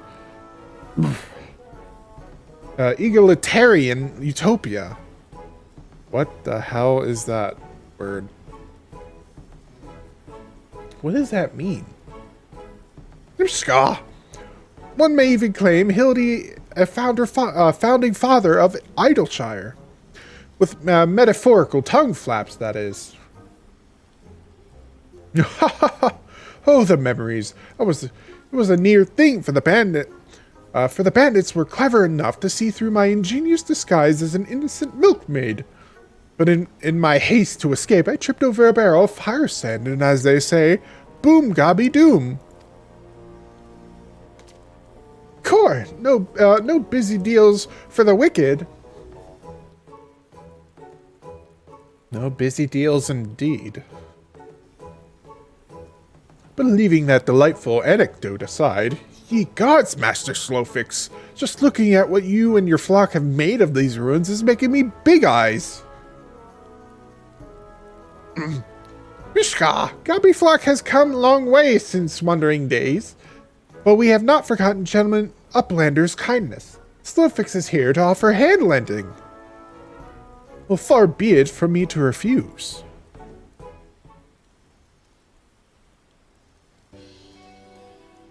My son Gigi has grown quite fond of your magnificent city, and so I should like to stay here with him and my assistant for a time. We would not require much in the way of accommodations. A humble gazebo, for example, would more than suffice. I settled for gazebo in perfectly good estate right behind you. Residents of building in arrears, and Slowfix happy to evict them. But we are pursuing the fiends who lived here on suspicion of defrauding young women. Fraud? In Slowfix's egalitarian utopia? This he will not abide.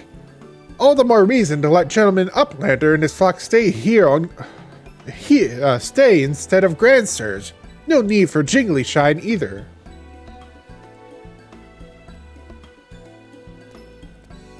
Huzzah! A giant gazebo to call our own!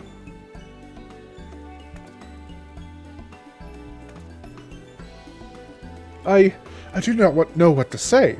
Thank you, Master Slowfix, thank you. No need for teary-eyed tongue flaps. Gobby Flock is possessed of moral obligation to repay Gentleman Uplander for past generosity. Enjoy a new gazebo, and good luck with hunt for Grand Sirs.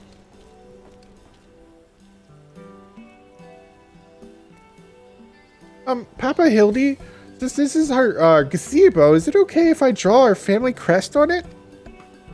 I can think of no better way to celebrate this joyous occasion, and perhaps draw the ire of our new home's former tenants. Come, let us go and purchase some paints together. This gazebo shall be your canvas.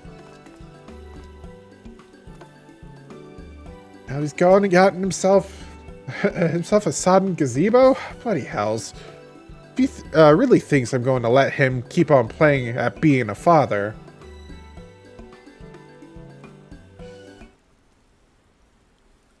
Alright, so fortunately it did just jump back before I activated that cutscene. So that's good.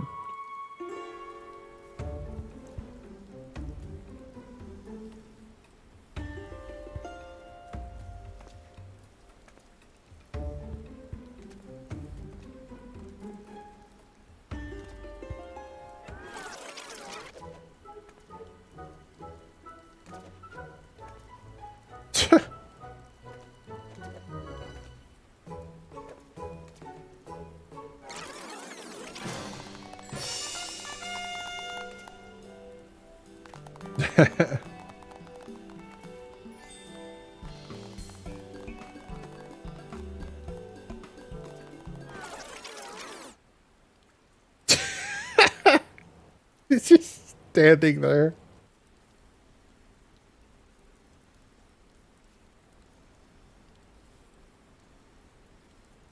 Still no sign of the notorious Grandsirs. I dare say we're going to need more paint.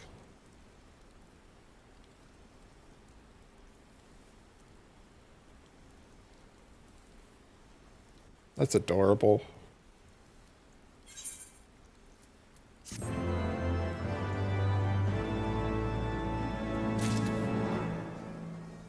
All right. So the nice thing about that is this will stay here after doing this. So every time you go by here, this will be here. So that's really cool detail.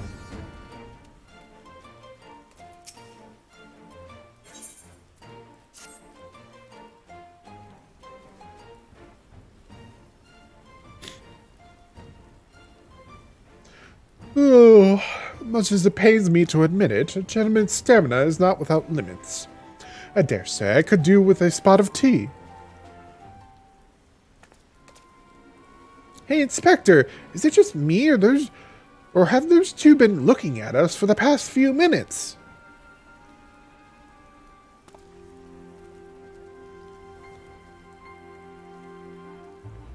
Oh, 'tis quite normal behavior for my adoring fans, I should think. And finally presented with an opportunity to meet their idol in the flesh, all too many succumb to their fear and flee. Or maybe, just maybe, they're the bloody, grand bloody sirs. Come on, they're getting away!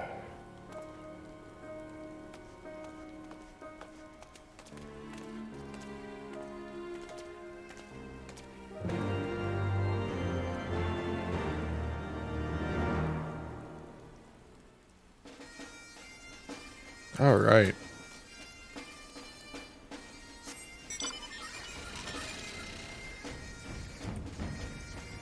Oh wait, no. What's this one? Okay, I gotta go to the other side then.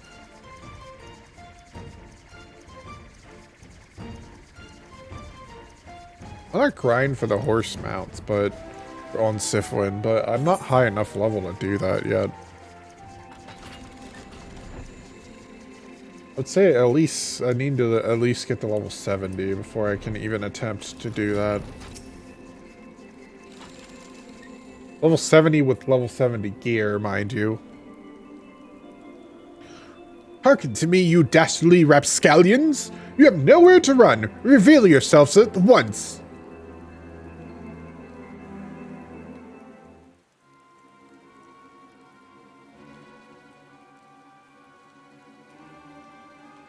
I shall not ask you again. Come forth, Grandsirs. Name yourselves and answer to your for your misdeeds.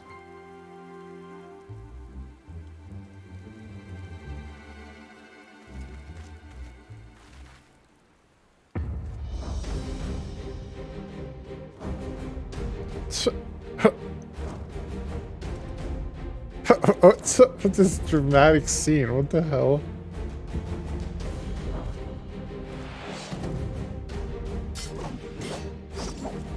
A slayer of a thousand worms, the silver spear which hath pierced the very heavens.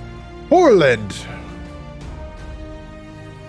master of magics, ancient and awesome, the divine hand which hath defeated all my ladies save senescence in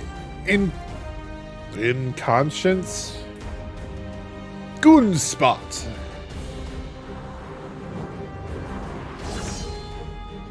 Grandsirs Excelsior! I don't know whether to laugh or to cry. Mayhap both.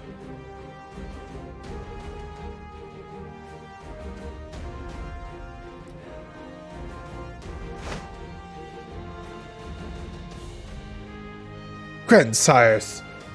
Grandsirs!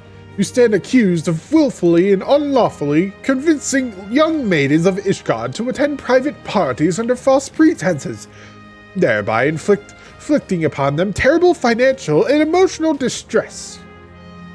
I, Hildebrand, agent of inquiry, inspector extraordinaire, and come on behalf of these poor defenseless innocents, and to see that no others are made to suffer as they did. Now, lay down your arms and surrender yourselves into my custody.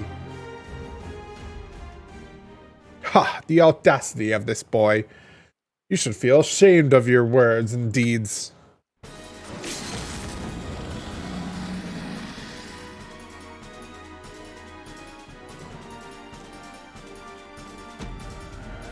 You will rue this day, and rue it hard!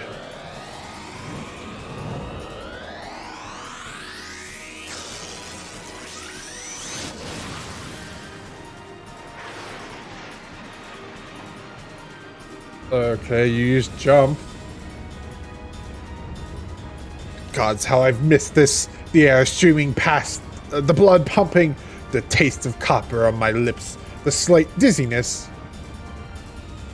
It was on a day like this that we met, wasn't it? And when we soared into those azure skies, we truly never came... No, we truly came back down. We never truly came back down. Jeez.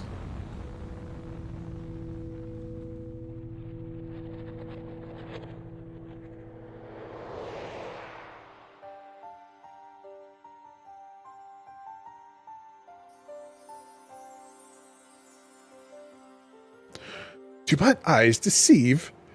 A pig's knee of my heart, descended from Helone's halls to guide me to her bosom?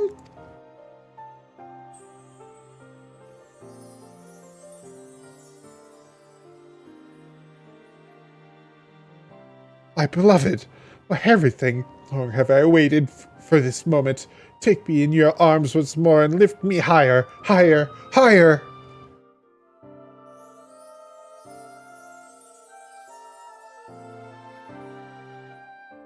Higher, higher, higher!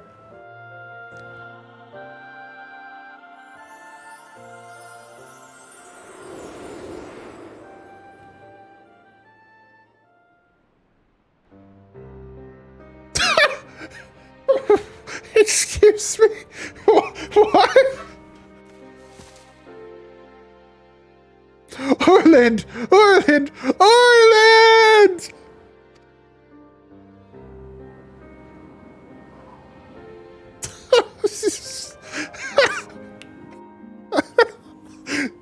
Oh my god, that's good. That was a good cut. Alas, poor Orland. I knew him not in the slightest. He seemed a decent man. Chicanery and attempted murder notwithstanding.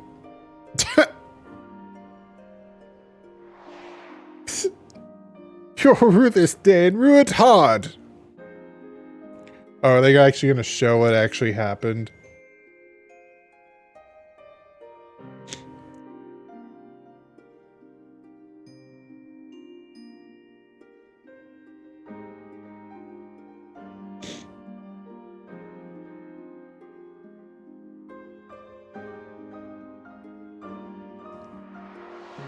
Ow.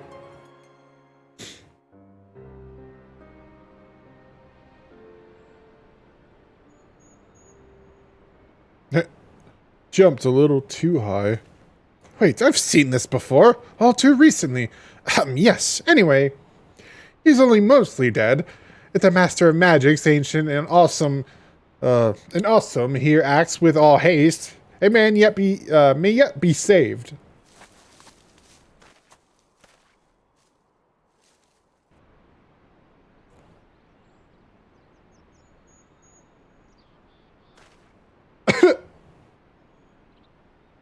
He's like, who?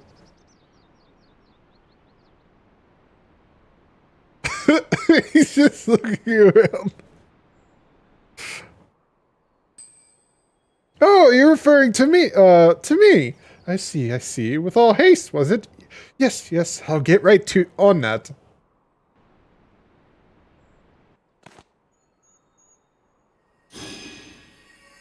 Oh, mournful voice of creation, send unto me a creature of the abyss, my thrall to command, that I might smite. No, wait, that's no good. Let me see.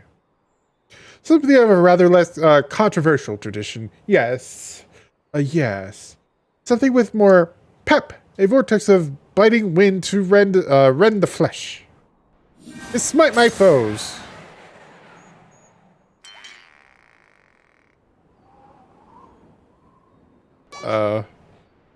Foes? I thought you were friends. Just fell asleep standing up.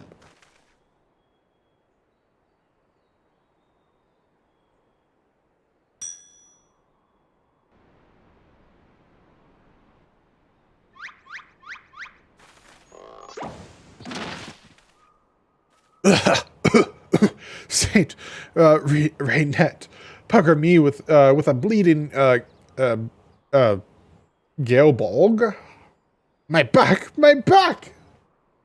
Ugh, 'twould seem I've underestimated you lot. That makes two of us.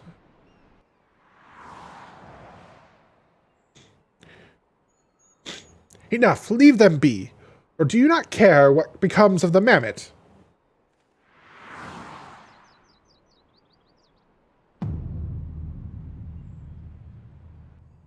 Oh no, they got Gigi!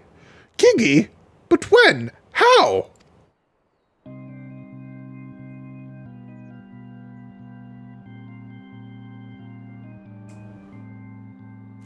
I thought I recognized you. First in Ishgard, then in Idleshire. You've been following us since we left the capital.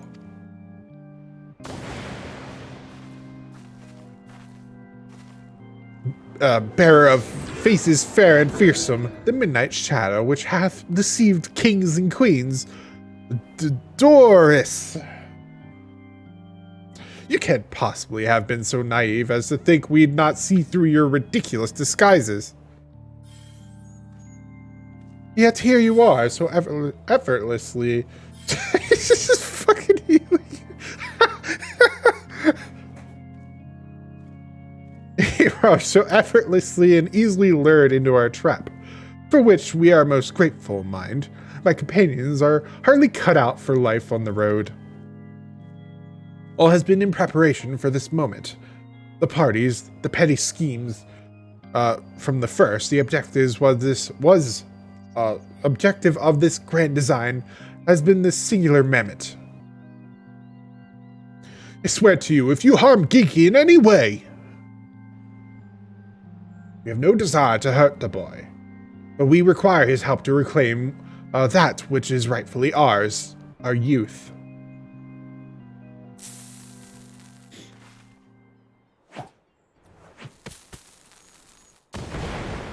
The smoke bomb. Confound it, I can't see!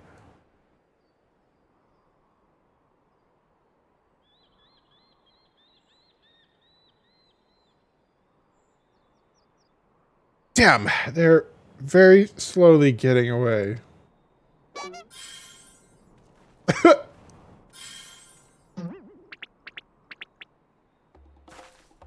Hildy! Gigi! Stay strong, my son. I swear I shall find you. Just fucking...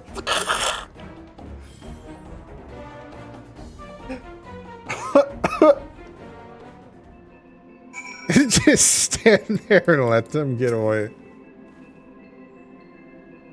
Trafe struck me down for a fool. So desperate was I to seize the grandsires that I failed to discern their true intent before it was too late. And now poor Gigi is in their clutches. What if I never see my beloved son again?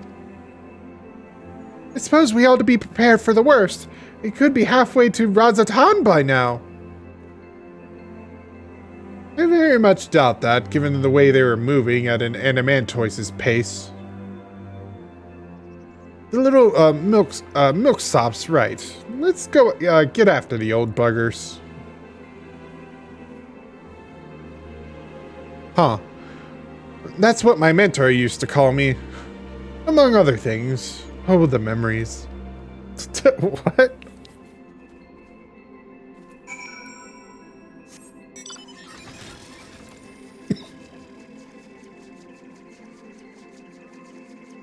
Just let them get away, wow.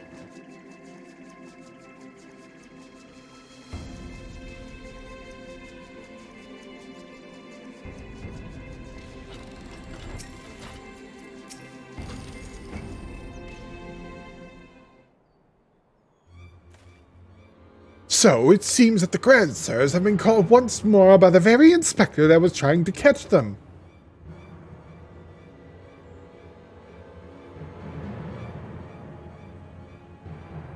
How ironic. Also, how premature. We have them, yes, but they still have Gigi. Damn it. If only that some manner of opportunity would present itself.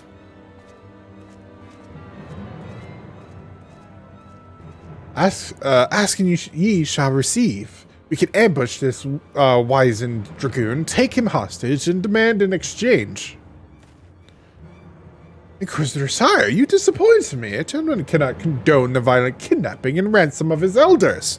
No, no, we shall approach this problem as paragons of honor and virtue. Tiflin will stalk and subdue the Grandsire and relieve him of his armor. How is stripping an old man naked more gently than taking him hostage? Rest assured I shall reveal all soon enough. Godspeed, Sifwin. Alright. Cool.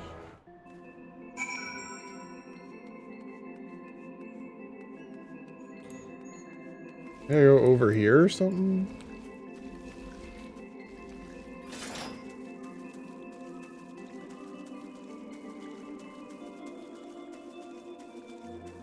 Right, no, that's something else. What the hell?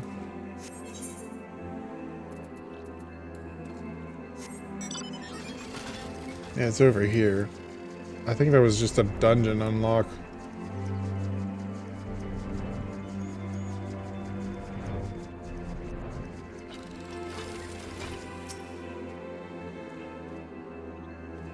Ah, I knew you'd... Wait, who are you again?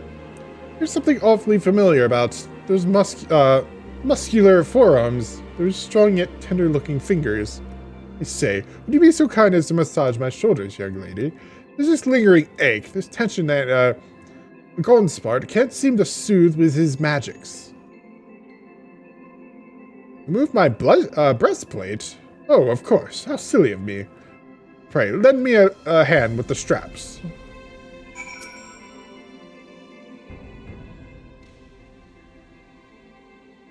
Truly, young lady, you're a saint.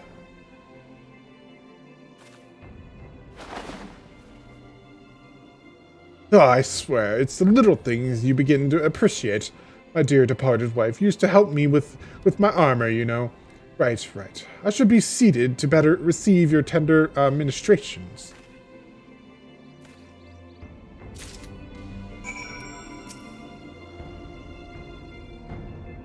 And we're back to massaging. Because that is a theme in Hildebrand. Ah, that healing tinkle. Would that I had a tincture of salamander which could... Oh my god. With which to treat these aches. My little pig's knee used to spread some on my chest and under my nose to help me sleep through the night. Come, do not be shy. Work those soothing fingers into each and every knot. Slowly. Make me forget my troubles. Okay.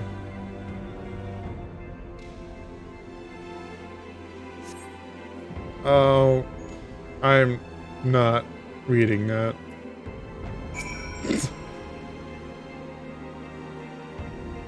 The old dragoon's soft snoring suddenly stops, and you begin to fear that you may have borne witness to his final moments. Leaning closer, you extend a hesitant finger, only to stop short when a sudden spasm signals the resumption of his labored breathing.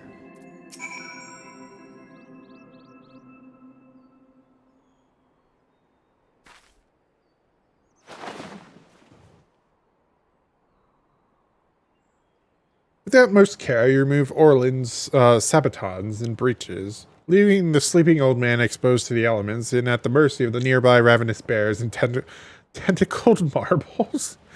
May he rest in peace.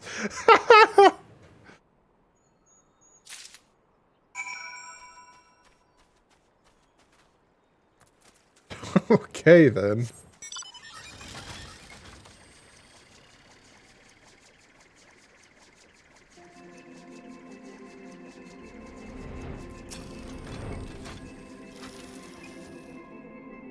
Oh, my stalwart assistant!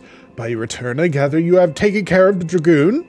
And by taking care of, I mean afford him all due courtesy as befitting a man of his years. Whilst returning with the equipment I require. Oh, yep, I got it. Capital! Then without further ado, I shall disguise myself as Orland and free Guy from captivity. But you two look nothing alike. They may be old and slow, but they're not blind. Oh, ye of little faith, you're in for a treat, for you shall have a front row seat to this magnificent display of Mandevillian guile and subterfuge.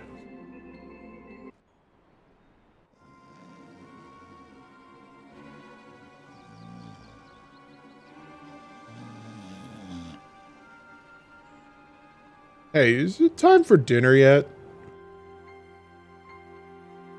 We just ate, you daft bugger. Where the hell is his Orland? I know he's got to take a piss every hour, but damn it, he could at least be quick about it.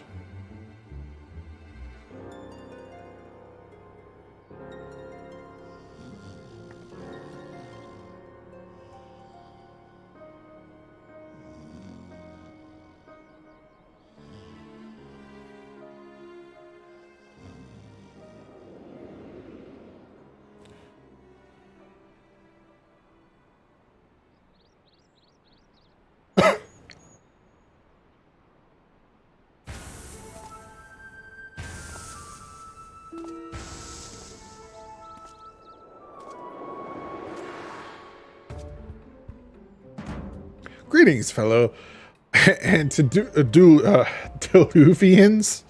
What? I have returned.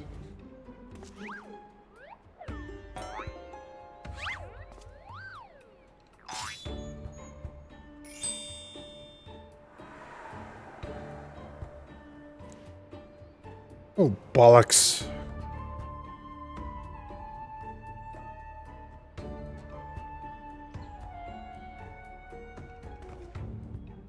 It's about time.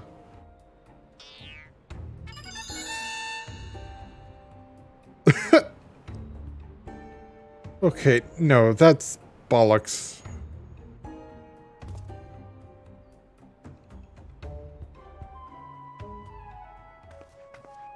Pack up your things. I want us back on the road in 10 minutes.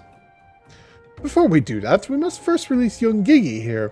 His behavior on becoming a gentleman to keep children in cages.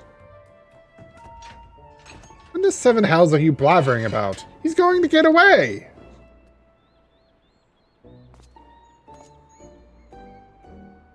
No, he will not, see? Still here within my care.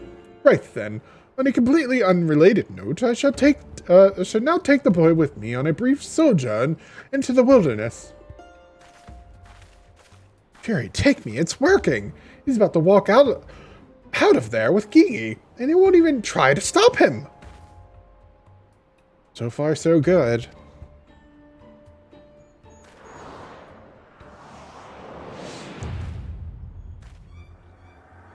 Ugh, I'm cold and there are marbles after me.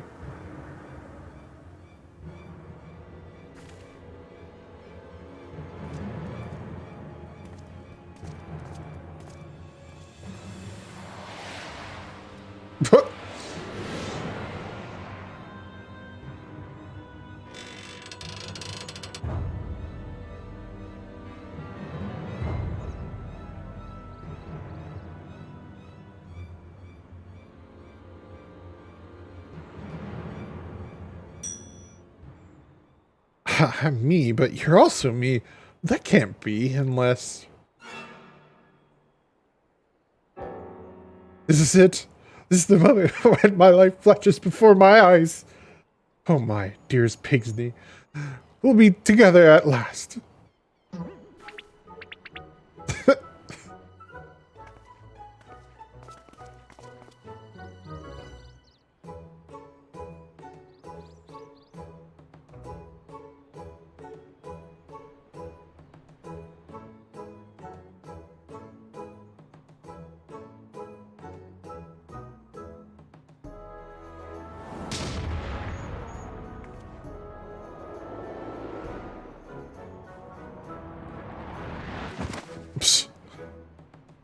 Imposter! How dare you attempt to trick me with a ruse so hackneyed it would make a minstrel blush. Ye gods, I never realized dying would hurt so much.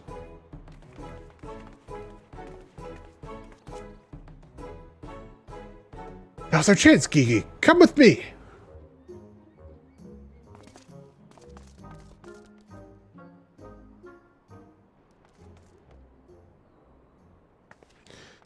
Vivi, wait! My son, what's gotten into you? Vivi, where have I heard that name before? Remember who you are, Vivi. What you are. The creation of the great Charlene Archmage Quan. Quan, I was given life by Grandpapa Quan. I remember now. We lived together and he taught me, many things about the outside world.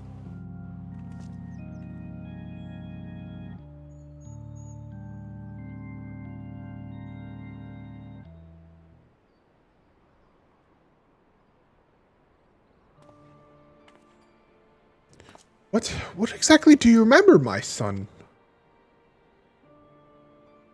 Everything. Yes, everything. I remember that Grandpapa Quan created me, that he took care of me, raised me, that we were very happy. But then he abandoned me. Grandpapa Quan abandoned me. He believed you were flawed, Vivi, that you lacked the power to turn back the hands of time and make him young again. So in his ignorance, he cast you out and died all alone. To turn back the hands of time? And what we witnessed at the Crozier with the Duke's priceless vase, that power could be brought to bear on people? But wait, how do you know all of this? You couldn't have possibly been associates of this Archmagus Quan. We found his journals during one of our many trips into the Great Library. Scavenging for valuable relics is one of the few ways we have left to make a living. We're famed heroes of the war in our prime, with fortunes to match. But no soldier has the strength to triumph over time, and before we knew it, the hour of the sheath was upon us. Ishkar no longer had need of our services, so he came here to eke out a living, keep doing what we do best until our bodies wouldn't let us. Imagine our surprise when we stumbled upon the opportunity of a lifetime, a second lifetime, as it were. A Mehmet with the power to take that which was broken and restore it to its prime state. To turn back time with its temporal magic and give us back our misspent youth. Fury, take me. This is all so... I don't even know if there's a precedent to determine whether or not this constitutes heresy. We knew where to look even. With the journals, we determined that the mammoth was somewhere in the Western Highlands. A chance for a second chance was within reach. When we were forced to watch as you imbeciles pulled Vivi from the snow, nearly ruining everything. Vivi, listen to me. Come with us and we can help you to unlock your true potential. Just think what you could accomplish were you to master your magics. Not only could you make us young again, but you may even have the power to restore life to Archmagus Quan.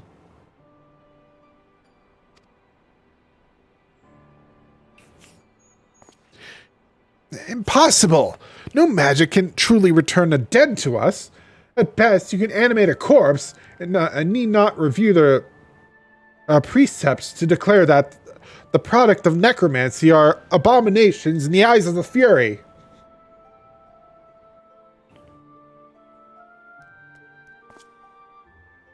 Gigi, wait! What of our adventures?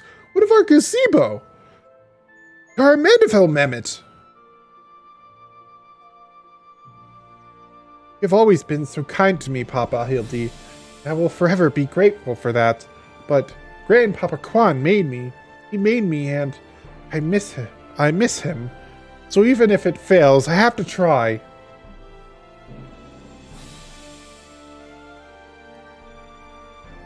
What are you doing? They're getting away. We have to stop them.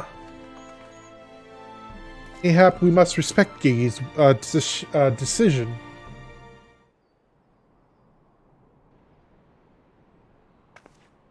So that's the end of the chapter, eh? You're giving up and coming back home? I too made a decision long ago to become a traveling inspector, and I have ever stood by it. Mayhap it is from this singular stubbornness of mine that Gigi took inspiration. Nay, I cannot abide it. He is my flesh and blood, my son. I dare not let him use his temporal magics to pervert the natural order. Aye, it falls to me, his father, to ensure that Gigi keeps to the righteous path and only utilizes traditional methods of zombification to raise the dead. Okay. Inquisitor, sire, I must applaud your dedication to your work. We cannot thank you enough for all you have done on our behalf. Yet I fear if we continue as far as we are, he may be driven to rash action. Therefore, I would ask that you suspend your pursuit of the Grandsires for a time, that I might be afforded the opportunity to convince my son to return peacefully. Well, seeing as how we can only guess at the full extent of Gigi's powers, it might prove dangerous to act aggressively should he choose to use them. I knew you would understand. Right then. There is no time to waste. Nashu, let us retire to our new gazebo and discuss our plans.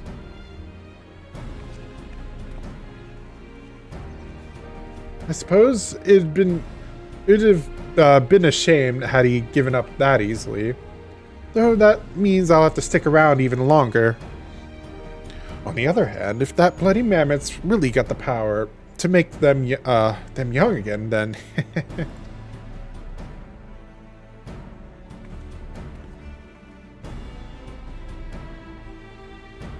You're gonna use it for your own... I said I'd suspend my pursuit, and I will, but that doesn't mean I won't continue my investigation into the mammoth and its powers. In Ishgard.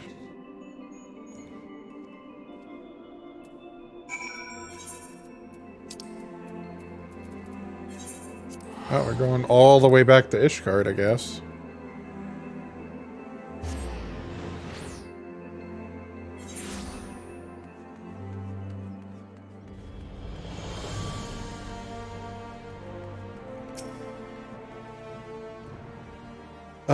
I see you've saw fit to return to the capital as well.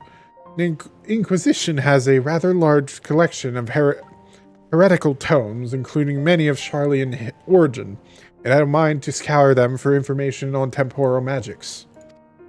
This is, of course, all for the sake of confirming the mammoth's heretical origins. Yes, only that. Why are you looking at me like that? As if to imply that my interest in these matters is more than a professional one. I'm sure I don't know what you're not talking about. Thank you, Sifwin. That will be all.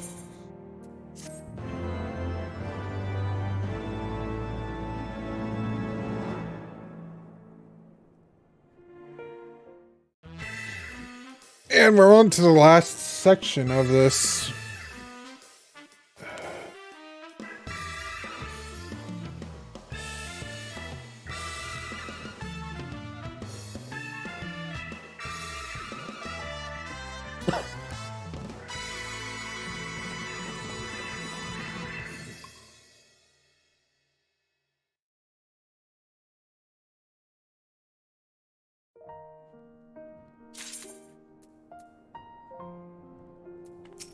Alright. Let's start the last of it. This is when things usually get serious. We need to speak, Sifwin. I've been scouring the archives for any information regarding temporal magic since last we spoke. and the results have been rather troubling, to say the least. As you may or may not be aware, Ancient Allag is portrayed in the Anchoridian as a cautionary tale. A great empire brought low by its vanity and hubris. However, there are certain apocryphal texts in which the Alagans are cast in a more sympathetic light, if not outright exalted. 'Twas in these texts that I found reference to temporal magics once wielded by Alagan mages. Said mages could be used to halt or even reverse the temporal state of a given object. These accounts are to be, if these accounts are to be believed, and if Gigi's abilities and these magics are one and the same, then it may well be possible for him to turn back the hands of time for the Grandsirs, much as he restored the Duke's priceless vase. That being said, there is no telling how this will work with regards to a living being. Consider, if you will, that the vase was filled with the water when shattered. Even if the vessel were restored, what would become of its former contents? Would it be filled with water as before, the very same, every drop returned, or would it be different water, or would the water once spilled be forever lost? I speak of the soul, my friend, for even if one could use these magics to restore the dead to life, would they be as they were before, with all the same thoughts and memories and feelings? The Grandsirs are convinced that they can regain their lost youth, and mayhap they can. But the dead who have entered into Halone's halls cannot return. They cannot.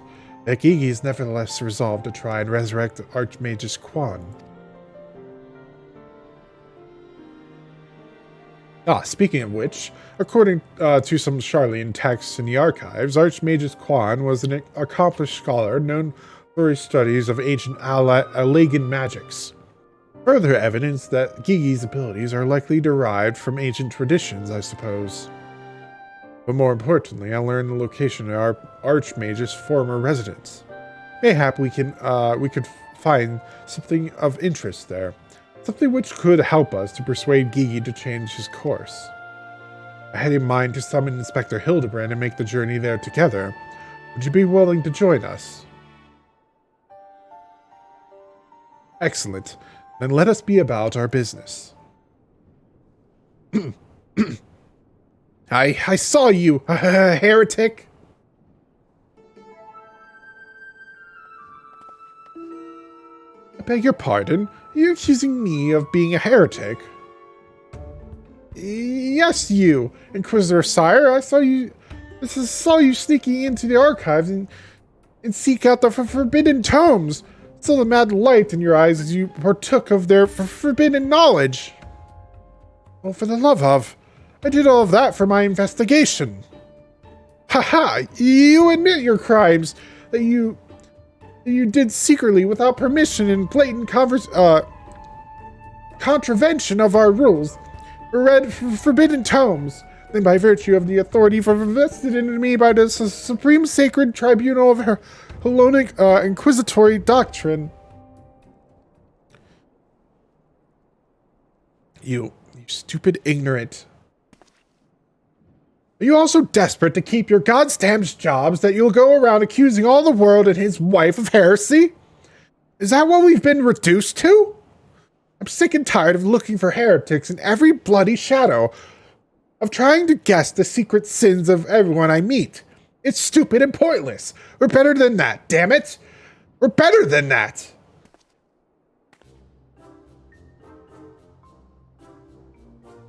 If you will not surrender yourself, then I have no choice but to inform my superiors.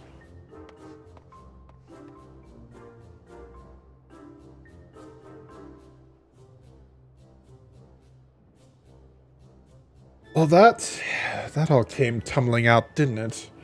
But there's no point in trying to convince myself that I have no personal investment in this matter, or that I still have a professional one. Somewhere along the way, I stopped looking for the guilty and started looking for the truth, perhaps. In a way to help those in need.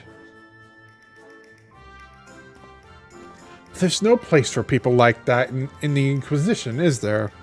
It's only a matter of time before the stuttering fool comes back with an armed guard.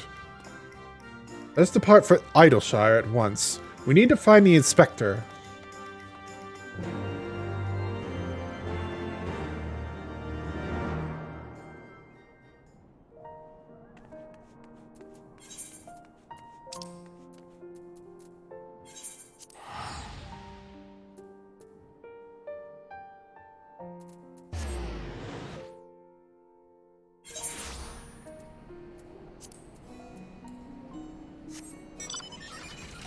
Oh, I always forget you can't fly here, even though you can summon a mount.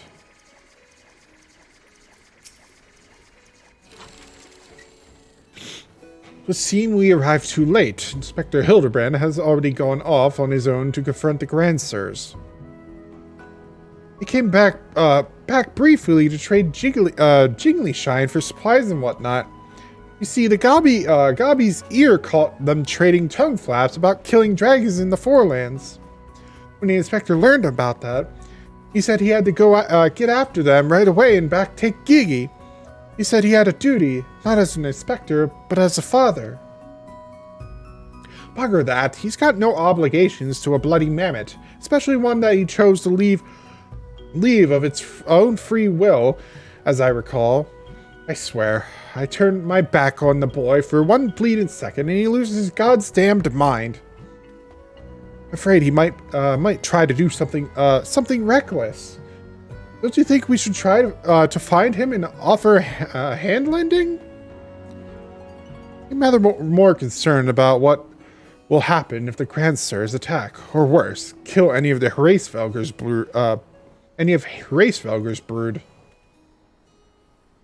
But first things first, I suppose. Sifun, would you be so kind as to assist Mr. Snashu and Julian in their search for the inspector? I will pay a visit to Archmagus Quan's abandoned abode in the meantime.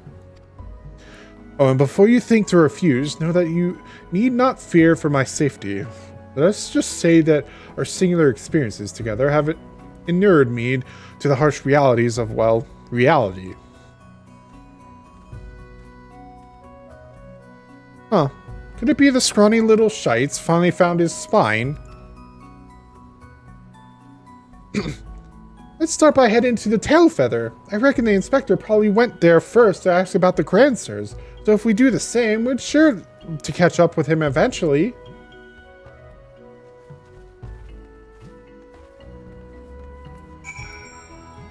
Where am I going for that?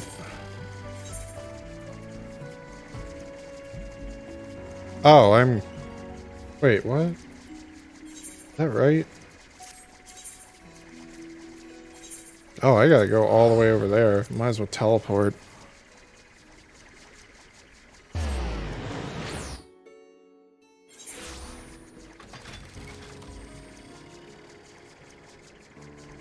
It's quite a jump. Great then. I say we split up and make inquiries separately. If you learn anything about the inspector, or the Grand Sirs, or Gigi, come and tell me.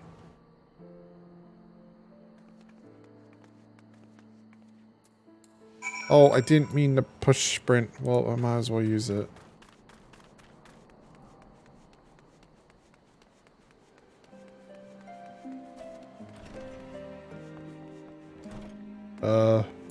Anybody in here? I guess not. Oh, they at the farm? Yes, they're at the farm. These Ishgardians with the mammoths. They were here,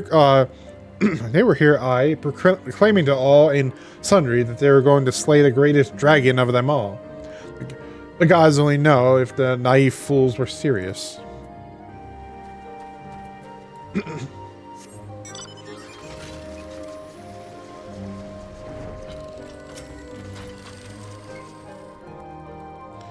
Oh, those daft sods. They were there for Inextrine. Not quite sure what their intentions were, but they were awfully confident, that much I recall.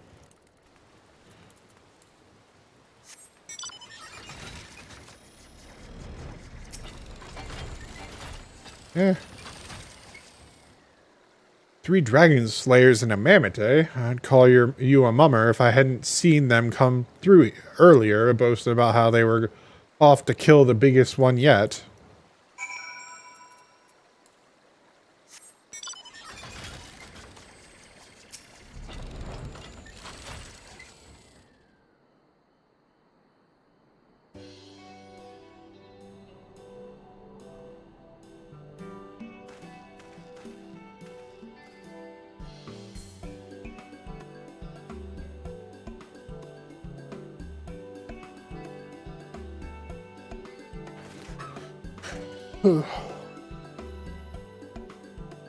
Oh, I see. So the Grand Sirs were headed for Annex Shrine.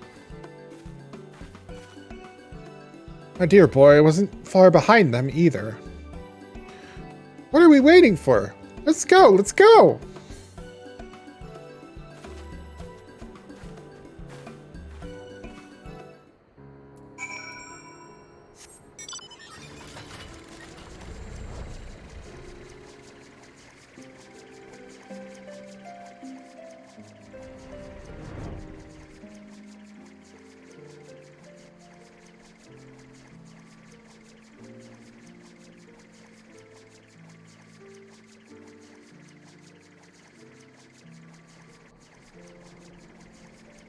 I guess we're headed over here.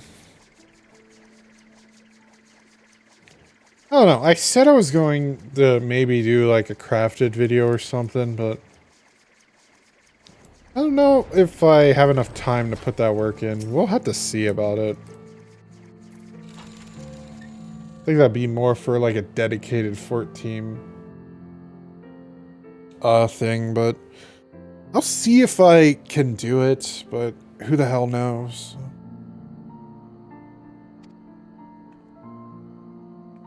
You look at that. The inspector sure gave him what for. That may be, but where'd the other 2 get to? Not to mention the mammoth. Why don't we pull him out and ask? No, having said that, it looks easier said than done. Oh, how silly of me. I'm sure you've got more than enough strength to yank him free, right, Sifwin?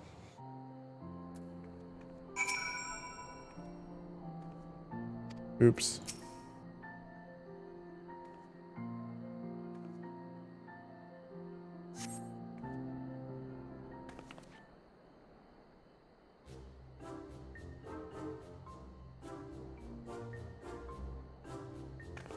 Well, I'll be. He's wearing some sort of magic mask that makes him look just like the inspector. Just like the man of 1,000 faces back in Ulda. No, that's Hildebrand, all right. There's no fooling a mother's eye. I say, what troubles has my beloved son gotten himself into this time?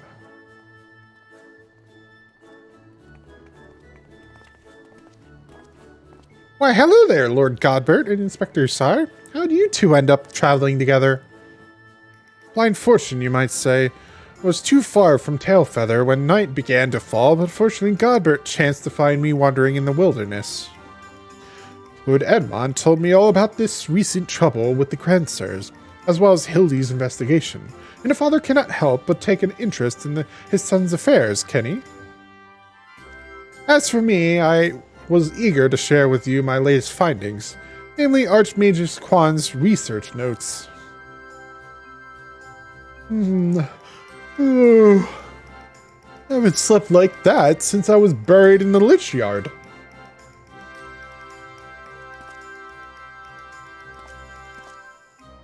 Well, I must confess, no small measure of embarrassment to be found in such a state, having been so unceremoniously disposed of by the Grandsers. But ignominy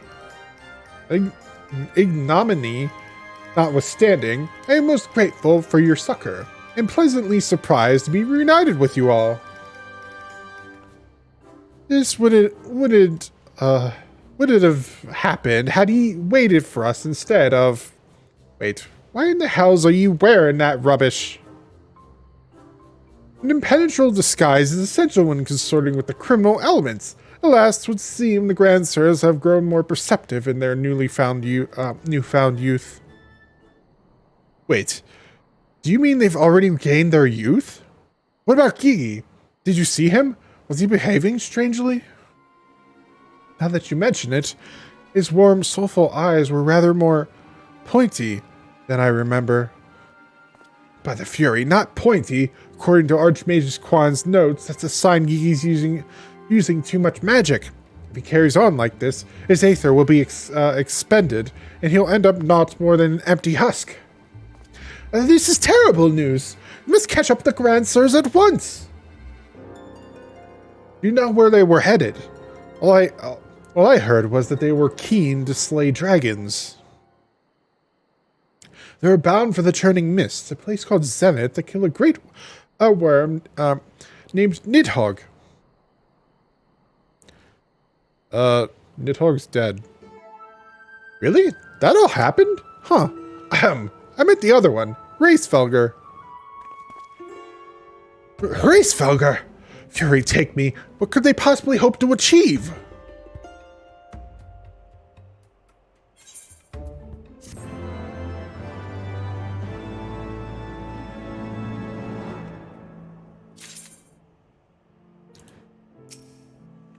Yeah.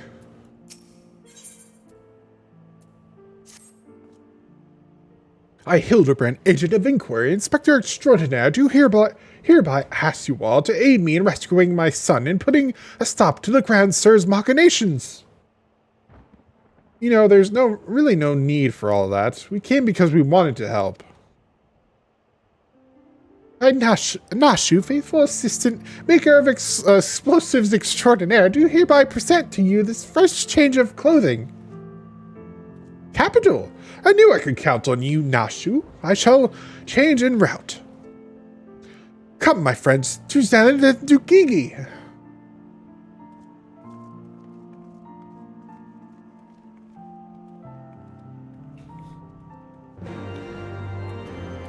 Alright, we're going to Zenith. And I'm pretty sure we're like right at the end now, too. I was hoping to get this all done last night. Just that stupid crap had to happen. Make ready, my friends. The final battle with the Grand Sirs is at hand. It would seem my wounds were more serious than I thought. I fear I am in no condition to confront our foes. There's but one thing that could restore me to my former indomitable self. Don't you worry. I've got some salamander oil right here. Shall Mummy, oops. Don't you worry. I've got some salamander oil right here. Shall Mommy give her baby boy a massage? Oh, my dearest Mommy. My mother dearest. I would not impose upon you. Not when my ever-loyal associate, Sifwin, seems ready to minister to my muscles. Don't tell me you're embarrassed. Let Mommy take care of little Hildy's hurts. My dear wife, I know you mean well, but let Sifwin handle it. Theirs is a bond which transcends time and space and personal boundaries. Personal boundaries? What the fuck? That's the way of it. I'm counting on ye, Sifwin.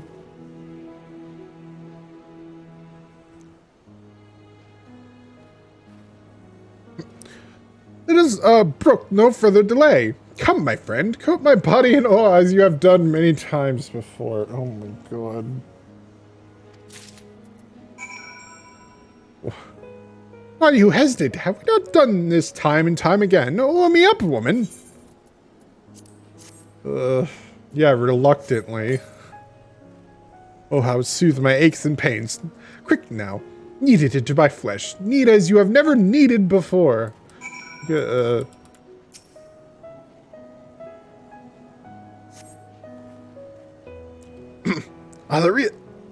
rel. Gah. It's furious kneading. I applaud your enthusiasm, but mayhap I urge you to excessive force. Nay, you were in the right. Already the gentle warmth began to spread throughout my body. The fire of righteousness burns anew in my breast. Hold, my son. Though your passion is renewed, you may yet be spurred to greater feats of Mandervillian strength. derived from the purest essence of salamanders, the ancient legacy of House Manderville. Salamanderville. To you, my beloved son, now becoming proud father, I bequeath this most sacred of oils. Oh. Salamanderville? Could it be that the legends were true? Your muscles shall shine with the brilliance of 1,000 suns. No mortal man will have the power to do you harm. Verily, it is so. For by its grace did I once weather the slings and arrows of a bandit horde, and bring my hammer of justice to bear upon their wicked deeds. The time has come, Sifwin. Take this oil to help Hildy become the Manderville man he was meant to be. Okay. I am ready for my final oiling, Sifwin.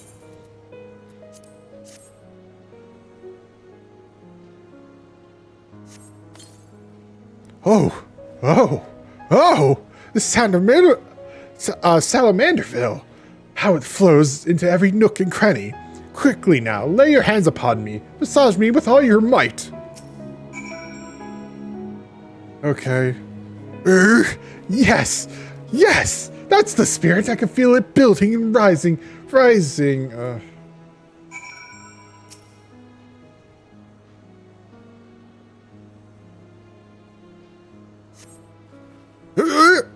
Such passion, such fervor. I am the infernal unbound, the tempest unleashed, but I have not yet begun to pose.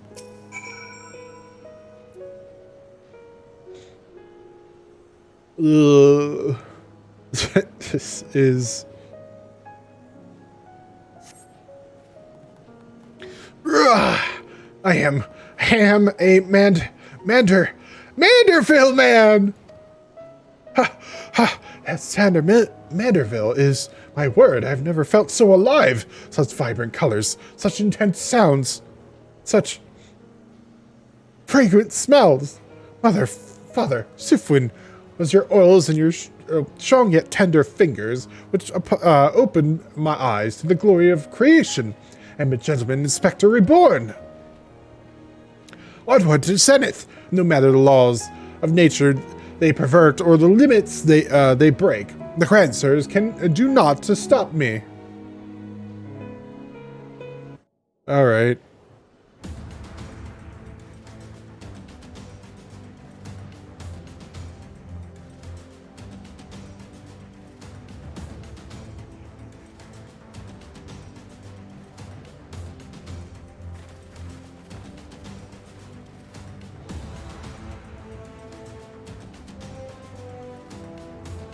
Doing the anime walk.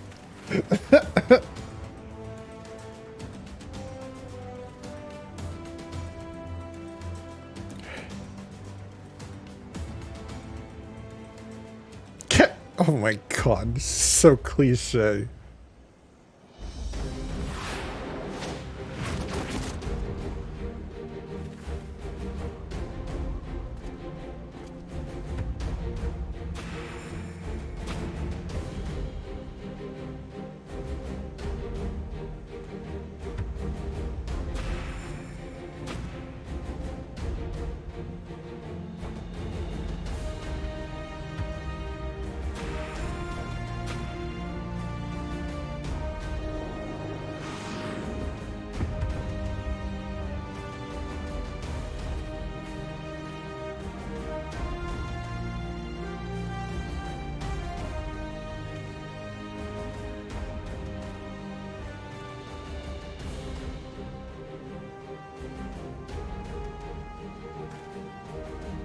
Come, Grandsires,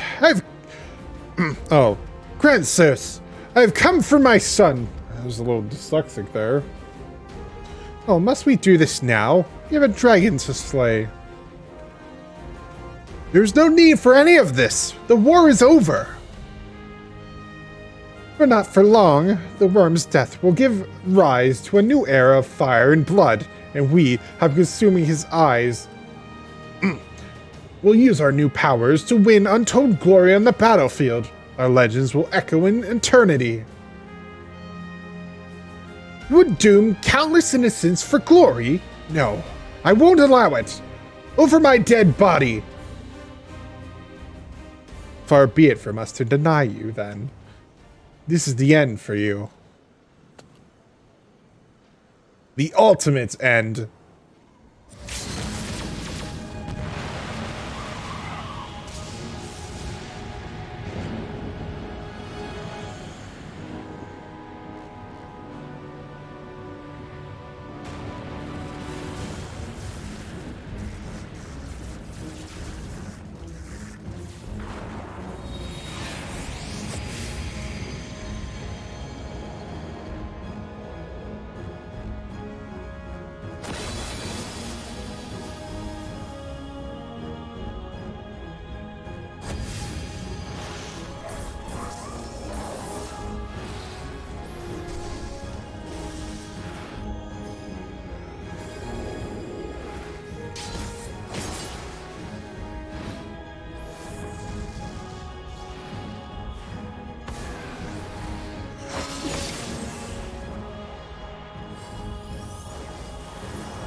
God damn.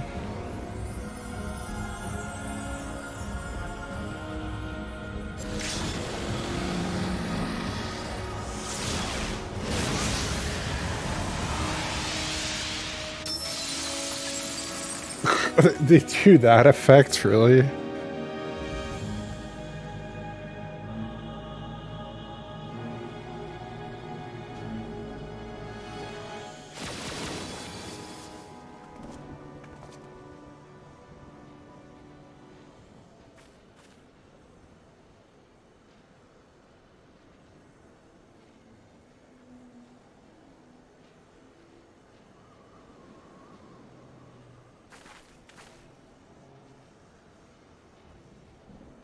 Have faith, my love. He is our son.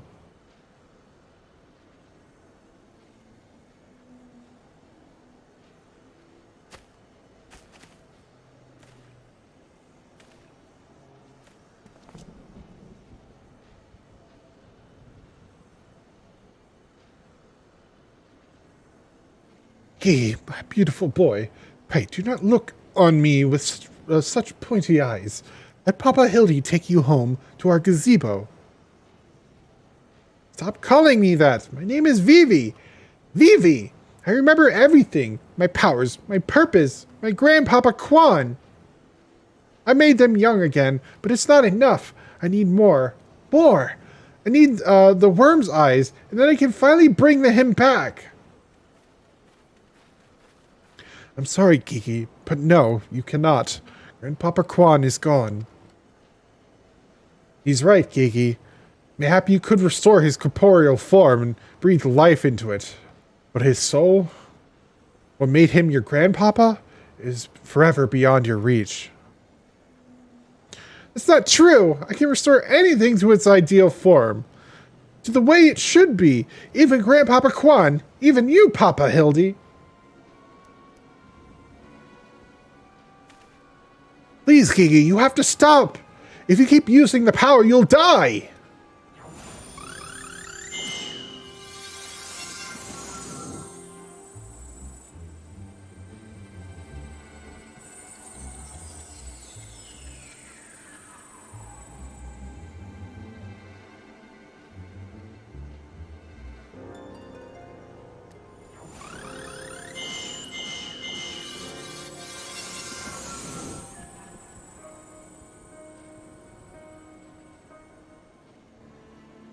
I don't understand. Your clothes are still dirty and tattered.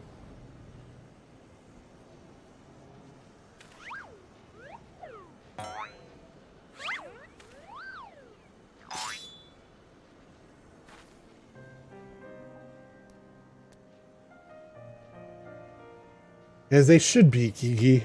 For every waking moment is as the gods intended. Every day I live life to the fullest. Every day I enjoy grand adventures.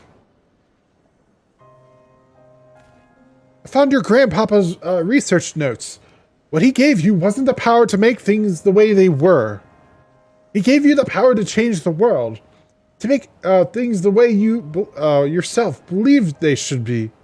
That's why your magics have no effect on the inspector. Because you know it in your hearts that this battered and bruised form of his is, in his own way, right.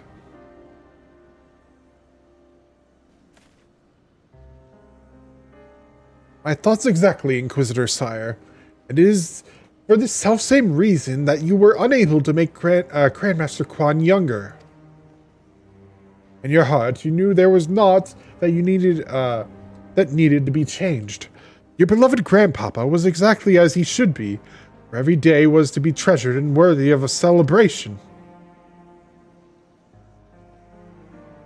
Then what about the grandsirs? Why was I able to make them young again? All you truly knew of them were the stories they told, wondrous tales of daring do by heroes in the prime of their lives. It's no wonder you were able to envision them as such. That's all they ever talked about when they were young and free and full of fire. At first, Archmagus Quan didn't understand the true nature of your abilities. He struggled to deduce why you could not make him younger as he originally intended. Eventually, he realized that your fond memories of him were preventing you from conceiving him as anything but an elderly creator. That the only way to achieve his goal would be to take them from you. But you were all he had left in the world. No longer a mere Mehmet, but a friend, family, his only family, his grandson. He couldn't bear to lose you, though he renounced his quest for immortality. But I still lost my memories in the end. I was afraid of leaving you all alone in the world, afraid that others would attempt to take advantage of you and your magics. So before he died, he decided to take your memories from you after all, to protect you. But despite his best efforts, something remained, something stronger and more powerful and more resilient than anything Archmagus Quan ever dared dream. You were never broken, Gigi. You were never abandoned. All he wanted was to set you free. Free? Free to do what? Whatever you like, Gigi, don't you see? This was his final gift to you. A new life. A new story all your own.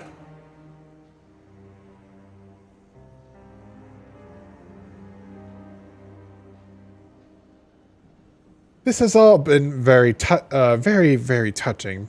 But we're not getting any younger. Well, you aren't, at any rate. We have suffered your meddling long enough. I had intended to use this trap to kill the worm, but since you are so perfectly positioned...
Vivi, grandson of Archmagus Quan, and Gigi, son of Hildebrand, Helidor Manderville, Maximilian Manderville. Jeez, I can't read that fast, especially when the text is like that.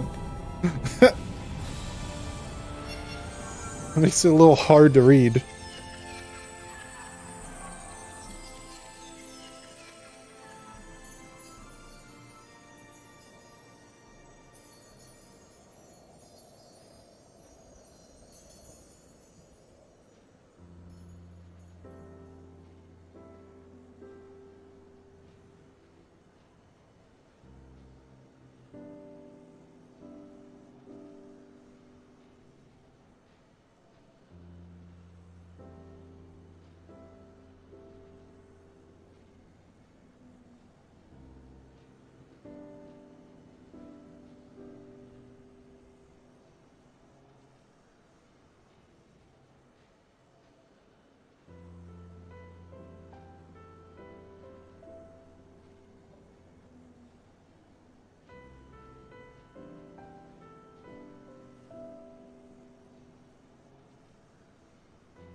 Okay, that's pretty funny.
It's like it never happened.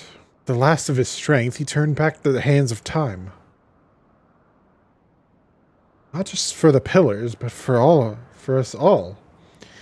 Meet us all as we once were, as we were meant to be. After all that gallivanting about I get bugger all. What about my misspent youth? Was not meant to be this bloody old. Such a fine day. Never have I squatted with such perfect form. I may well have reached my physical peak.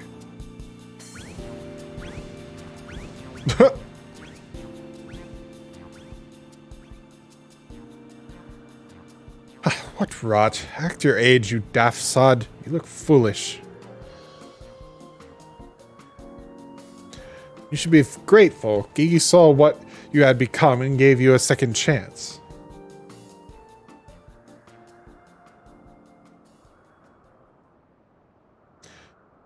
That was our second chance to relive our glory days.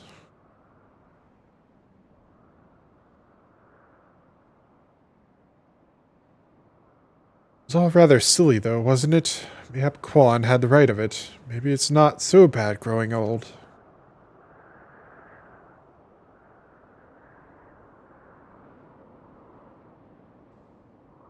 I was a coward when I was young, but now that I'm old, I'm afraid to say things like, I love you, Doris.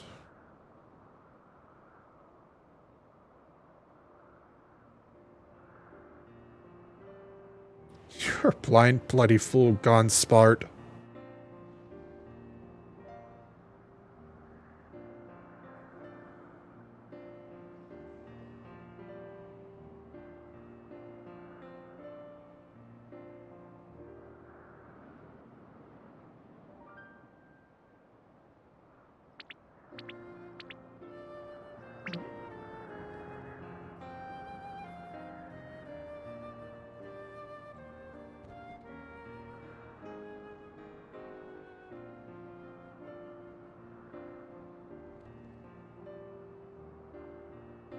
I say, am I dead again?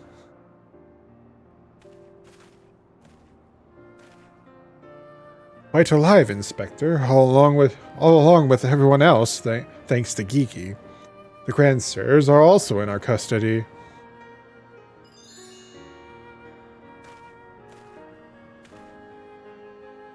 Ha ha ha! That's my boy! Where's the little tyke anyway?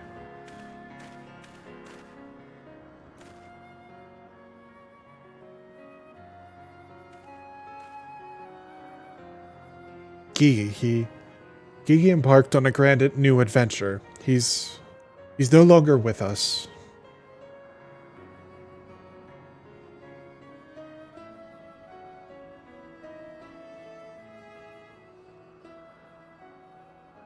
I see.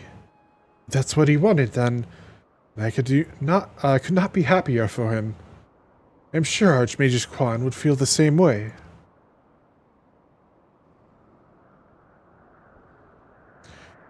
What do we do now, Inspector?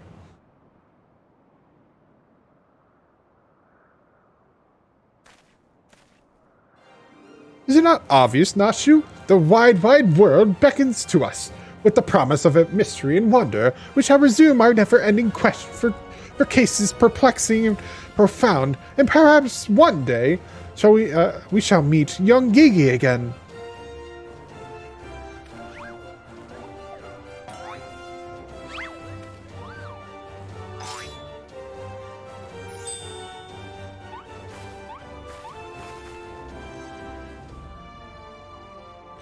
I hate to admit it, but this whole mess got me thinking that maybe it wouldn't be so bad if I really did have a grandson.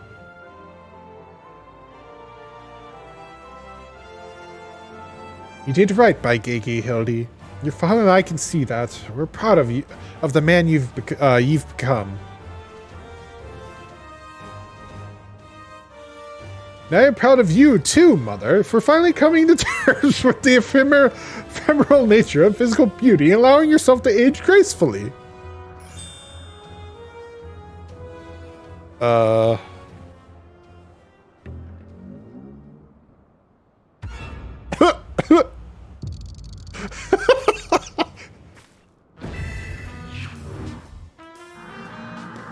Gracefully, was it?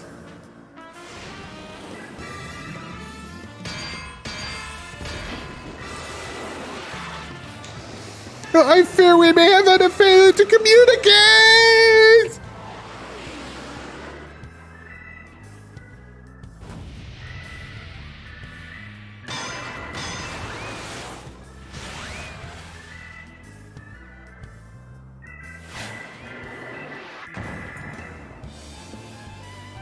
There he goes again! Wait for me, Inspector! Wait!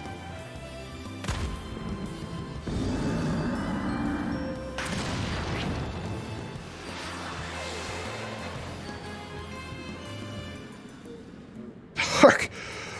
What is the curious light I spy in the far eastern skies? And this so familiar scent which fills my nostrils. Do I smell a case? Worry not for me, my friends, for wherever the wrongs want for succor, I, Hildebrand, shall be there till we meet again!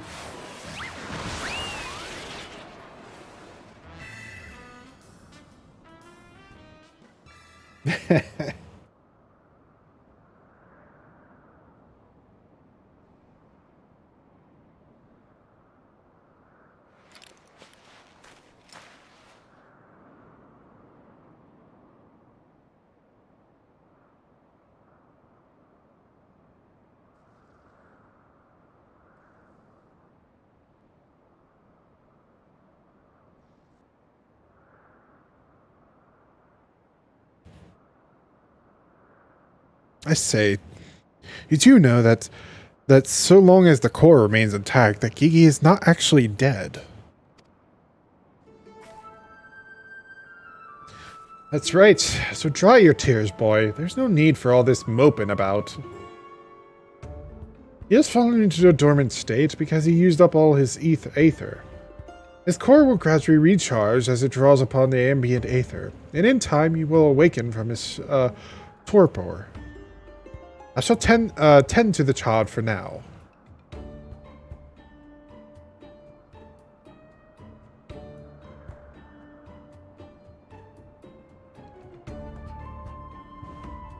As for these three, I should be glad to take them back to Ishgard in your stead.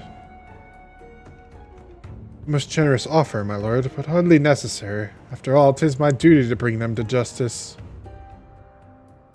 Oh, yes, it was my duty. After everything I said to that young Inquisitor, I can't go back to Ishgard. They'll toss me in a jail and throw away the key if they don't kill me outright.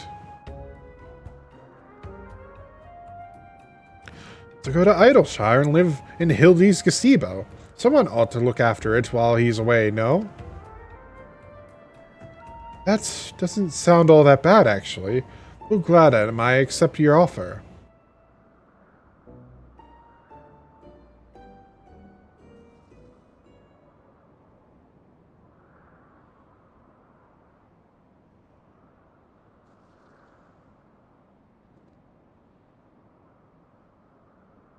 I suppose there's nothing for it but to wait until he comes back down. This is a most graceful strike, my love. You haven't lost your touch.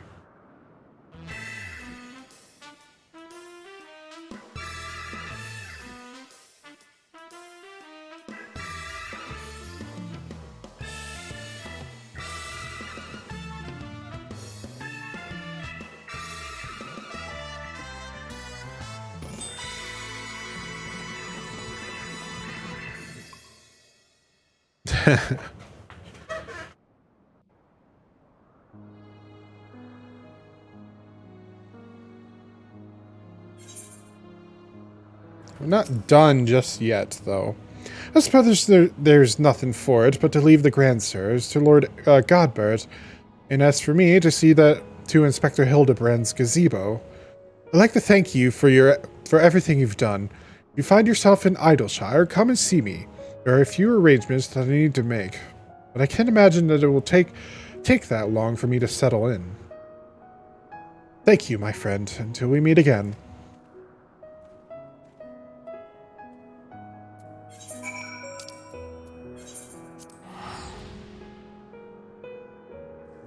Yep, so Sire takes up residence in Hildebrand's gazebo. Because, unfortunately, he can't go back to Ishgard without a trial ensuing, which might end up making him a heretic.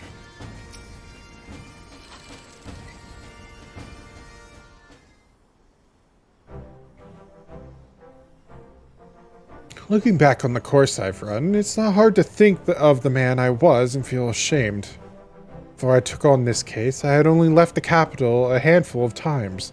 The rubbish I believed, the facts I considered unassailable. Fury take me.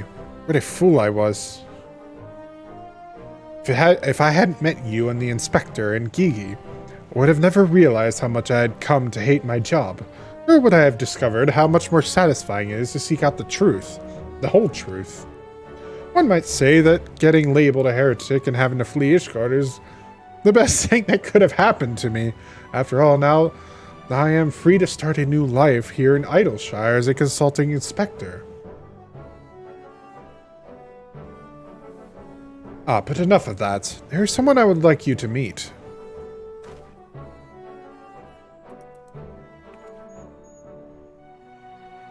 Lord Godbert made some modifications, as you can see. His smaller size should allow him to absorb aether more effectively over time. We thought that if he were to travel with you and share in your grand adventures, that maybe it would hasten his reawakening.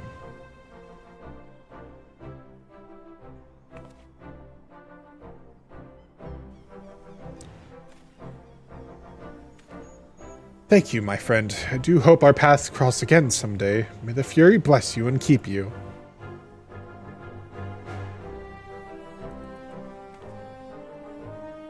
Yay, Gigi's with us!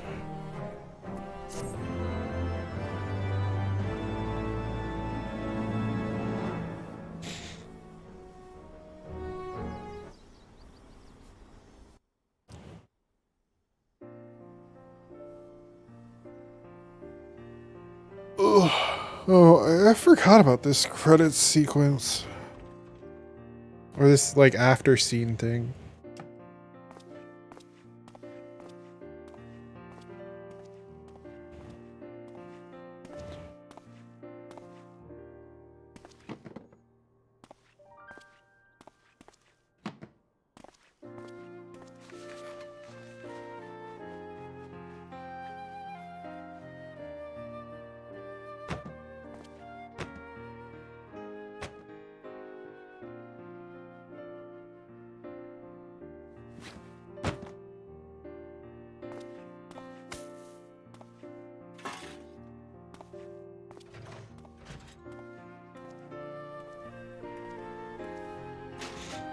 I can't stress enough, like, the animation work that goes into Hildebrand is just insane. Like, it's on par with, like, MSQ shit. And sometimes even better.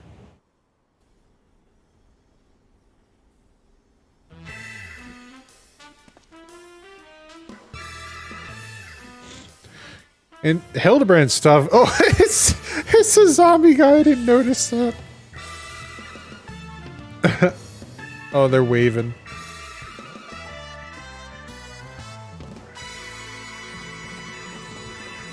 Hildebrand will return?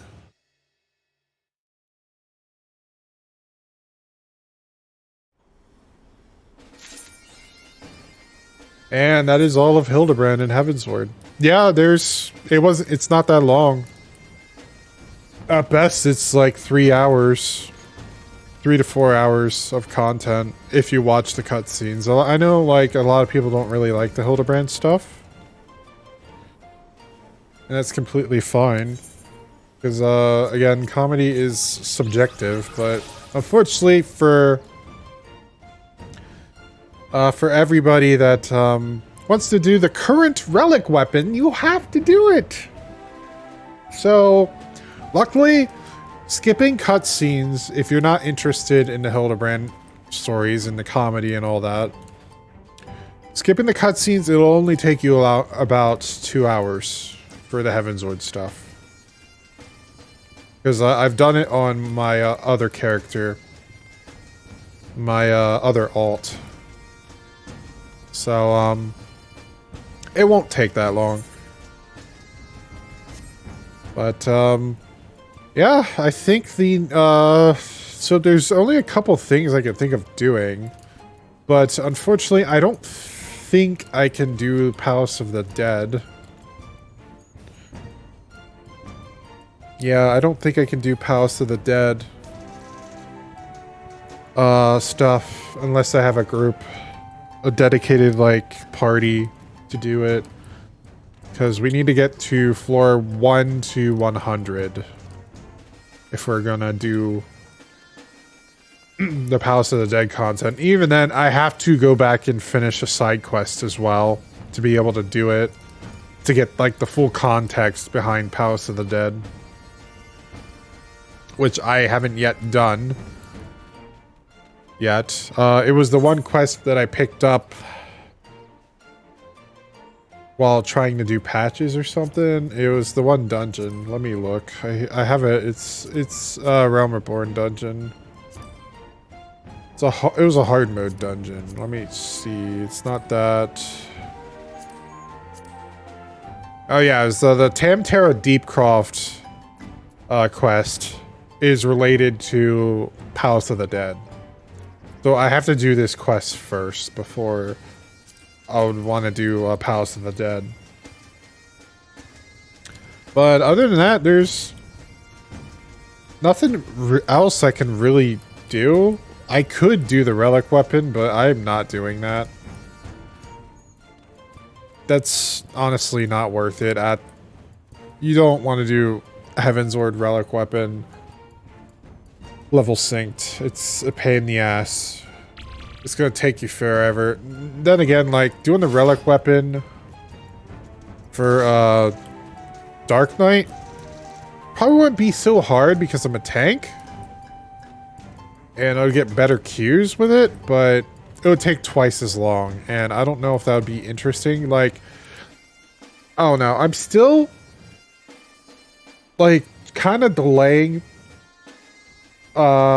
recording other games right now because I want to record second part of Remake. My new Elgato is coming in tomorrow, although I should probably check if my old one works now that I fixed the issue.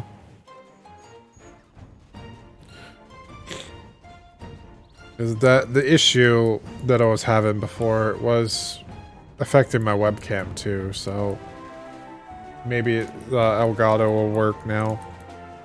Anyways, I think it's time I ended because I'm still recording myself. Anyways, you guys have a nice manga reading, anime watching, game playing rest of your night. See you guys until then.